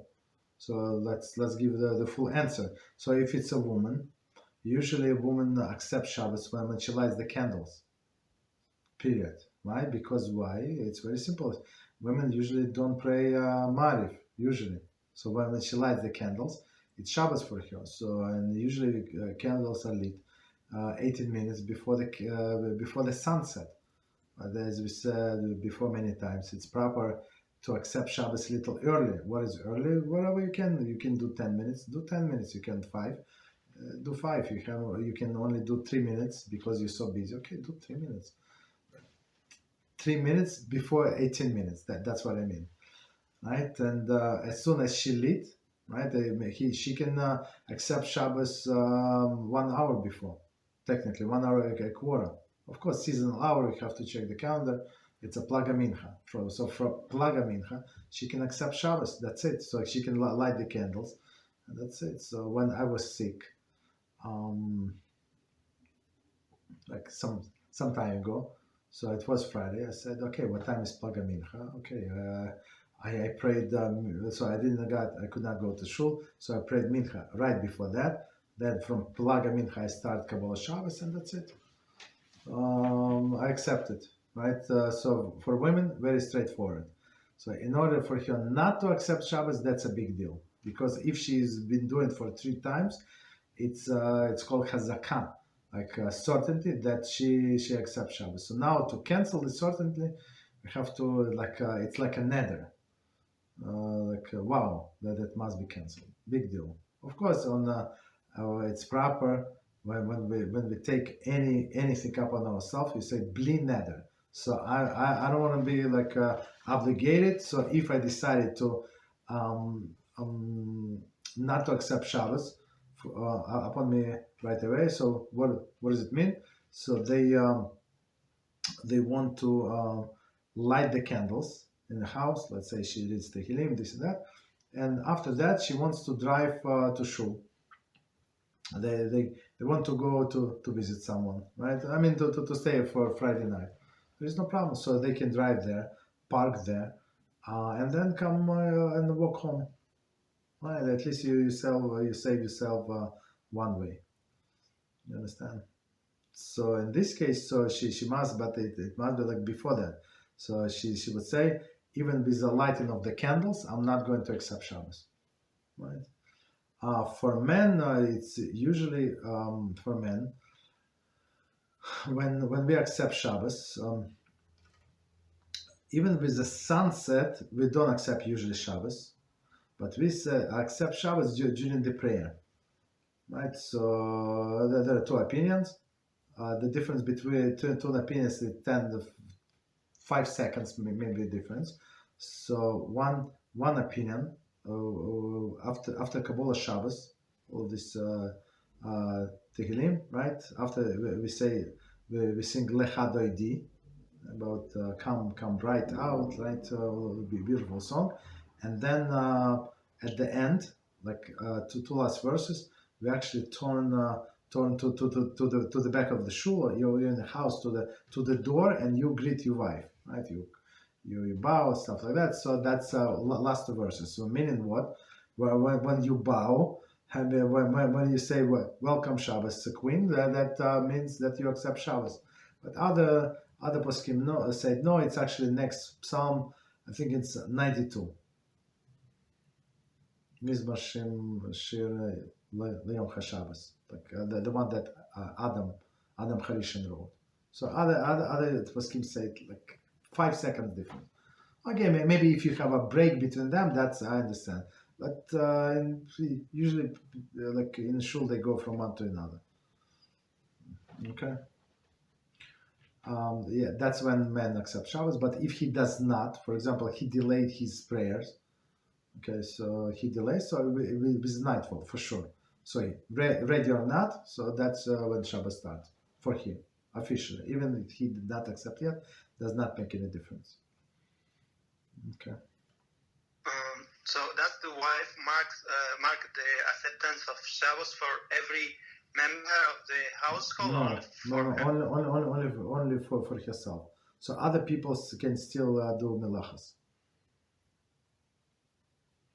And before the sunset, she can ask the members of your family straightforward to do things for her. So her husband is still at home. So she said, I forgot to turn on the stove. I forgot to turn off the light in this room, that room. So he can still do all of these things.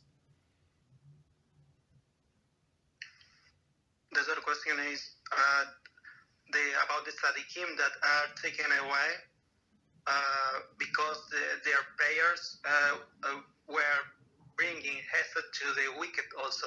Is that right or wrong? Yes, yeah. So it's one of the 7 reasons, but just quickly, I'm just going to cover only this reason. So it's not like so these Christians, they took idea and turned everything upside down. They said this Yoshka, so he died because for the sins of all of the generations. That's they took an idea and turned everything around. So, but that's not true. So it's a Jewish idea, but the Jewish idea is that because of the sins of these wicked people, Hashem has to take from this world 10,000 people, let's say, that's for sure, Jews, right? So and then 2 or 3 tzaddikim, or even one, is worth in spiritual scales is like 10,000 people. Like it says, Moshe Rabbeinu was worth 600,000 people. That's his spiritual worth. So it's very simple in our generation. One holy man be worth in spiritual weights like these 10,000 people.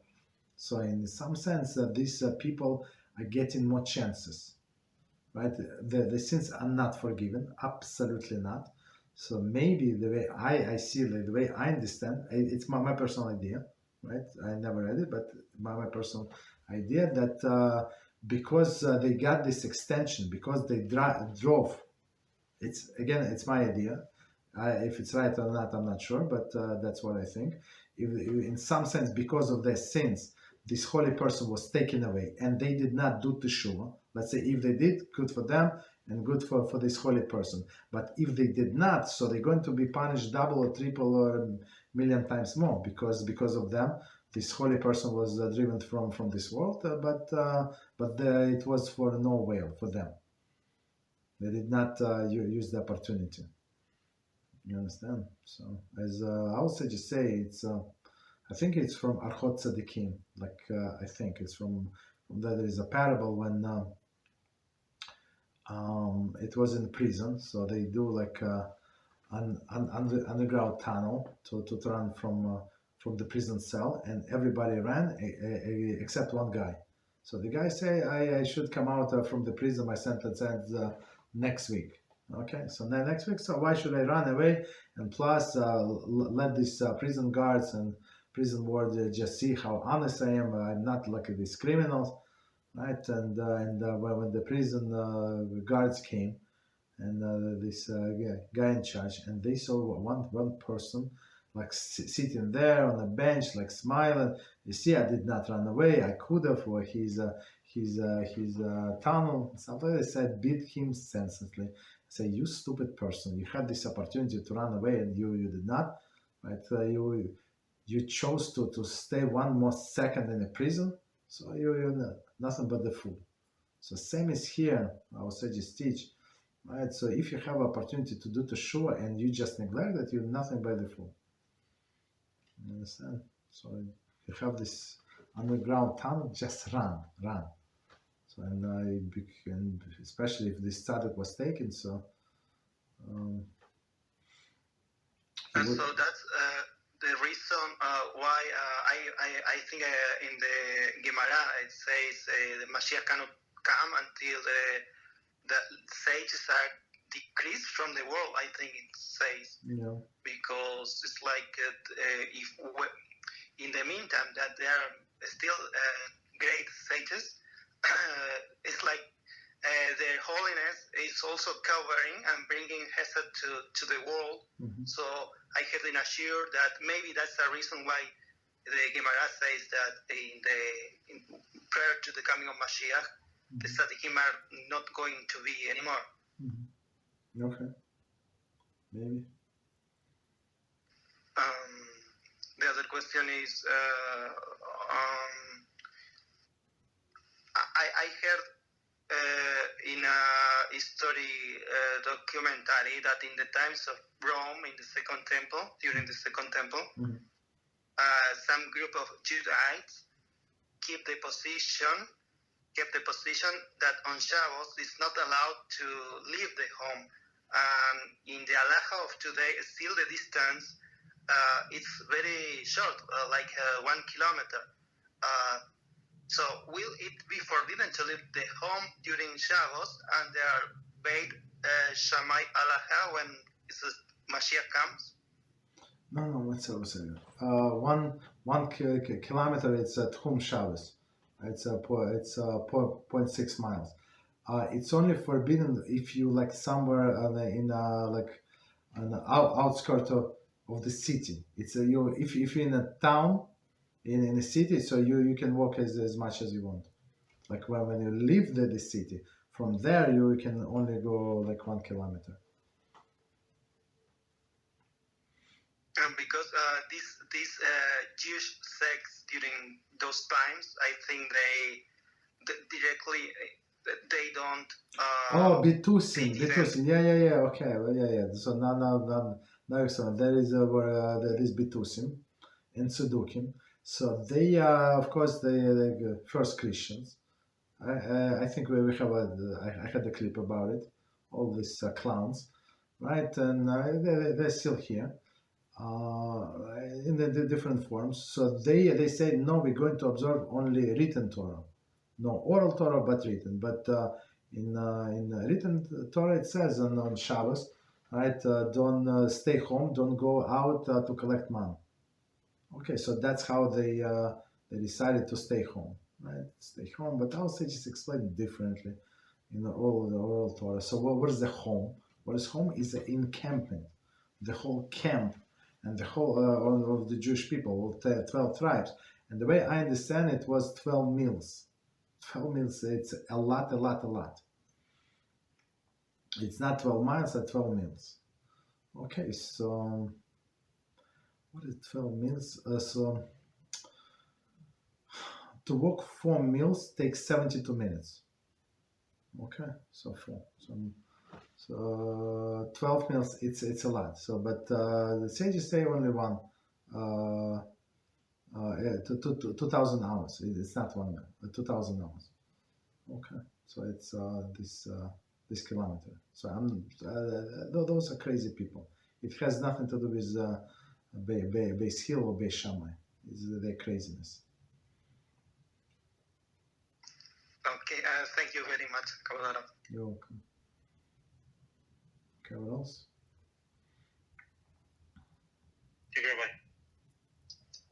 Just quick questions about what HaRav explained about accepting Shabbos. So women, they accept Shabbos when they lit the candles, and men when they sing the Hadodi, the last two verses. Did I get this right? Yeah, at the end, last verses when they turn to the back of the shoe. So because you say. Welcome, Queen, welcome. So and we bow like you return when you're in your house, right? So somebody comes into your house, so you turn back to the door and you welcome that person, right? So that's Queen Shabbos. So men accept Shabbos in prayer, basically. Yes. And in a prayer, when we pray Marif, we do a kiddush on a biblical level. On the rabbinical level, of course, you have to do it over wine, but on a biblical level, technically, if a person does not have wine, this and that, so this kiddush that we did during the prayers, meaning before Shmona Esrei, one part, and second part after Shmona Esrei. So that's count as a kiddush. Of course, we do it over the wine, but just so you know. Thank you, Rabbi. You're welcome. So if the guy is single and he has to lit his own candles, does he accept Shabbos on the Harodi too, or on I think yes. So in this case, a person must decide. But I would say that since it is custom of men, do not accept Shabbos on candlelight, and so I would say keep in mind, do not accept. Right. So except in prayers. But women, of course, if she wants, she can pray Marif, nobody's stopping her. But usually women pray only 2 prayers. Right? Shacharis and Mincha. Because it's Mincha is because it's short. But if she wants Marif, no problem. No, nobody's stopping her. Single lady, she wants to pray Marif. Very good. Thank you, Rabbi. You're welcome. Another question about Shabbos before I move on to the next question on the board. What comes first on Motzei Shabbos, Abdallah or Ma'ariv? So in a synagogue, so I'm going to give you two answers. On a synagogue, first we pray, and in some they do Havdalah, and some they don't Havdalah. So basically we come home and do Havdalah for the family. But technically, for example, if person prays at home, it's whatever they want. Whatever they want. For example, he wants to pray the later minion. For example, right now in the winter, in a place where I live. So I give you an example. Like the Shabbos ends like 5:40. Let's say 5:40. And I come home, let's say 6 o'clock, whatever, 6:10. So I do Havdalah, right? For example, but I want to pray Marif is actually in 9 p.m. I go to different event, let's say, and I know that in that place they're going to pray Shabbos. So Marif, I'm going to pray with them. There is no problem. There is no contradiction. Havdalah means that you accept that the Shabbos ended, and now from here on there is a weekday, and when men praise Havdalah, men praise Marif in a 4th blessing, there is a special Havdalah. There is an insertion in a great box. It is actually Havdalah. Okay, so technically he did Havdalah. So but still, of course, rabbinically, you should do it with a candle, with a bisumim, with the wine, with the grape juice. That's a different story. But technically, he did Havdalah, so he can drive.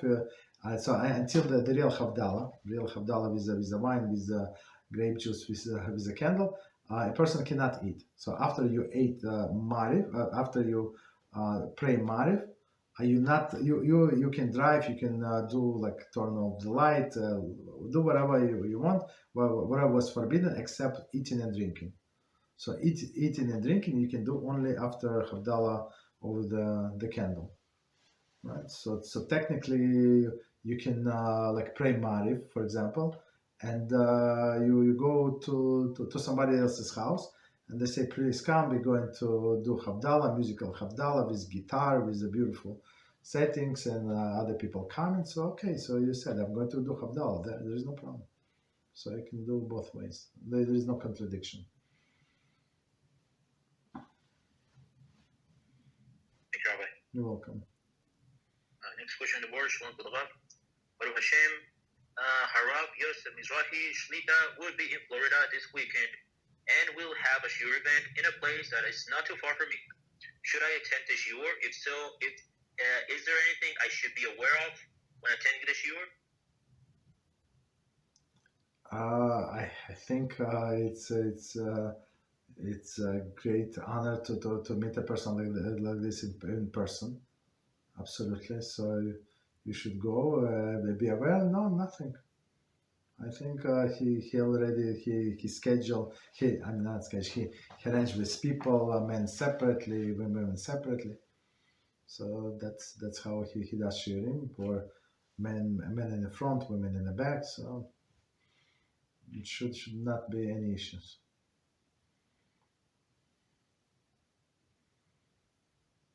Thank you, Rabbi. You're welcome. So for a man that would like to attend the Shiur, that is not supposed to look like a Jew, like no kippah, no tzitzit, none of these things. Yeah. So how should it look like? But baseball cap, right? So most likely is going to be in a shoe, right? So like in respect of the place, so you cover your head.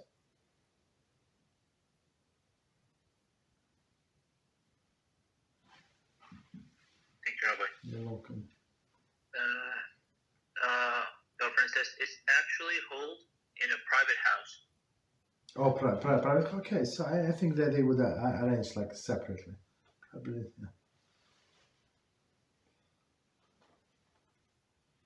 So, last question on the board. When we delay the closing of Shabbos, does this delay hold any weight halachically, or is it purely in consideration for our emotional well-being, not to say goodbye to Shabbos so soon? Mm-hmm. No, it's actually Halachah. It's actually Halachah, and Halachah is that you have to add, right? You have to add to the Shabbos. So as our sages explain, you have to add to the beginning, as we explained today, and add to the end. So meaning, let's say your Shabbos ends like 6:45 or 5:45. So do if you can add 5 minutes, add 5 minutes. But technically, you're allowed to add up to until the midnight, Jewish midnight. So after that, do not prolong. So you just let it go. Well, from the Shabbos ends until the midnight, there is no problem. You're not obligated to finish. Okay, but you're not obligated to finish. But there is a next mitzvah. You understand that the next mitzvah is melachah malka, the special, the fourth meal. So I mean, you also cannot delay forever. So do like reasonable. You want to do 5 minutes, 10 minutes, 1 hour, no problem. Especially in the winter when Shabbos ends earlier. So that's what we do.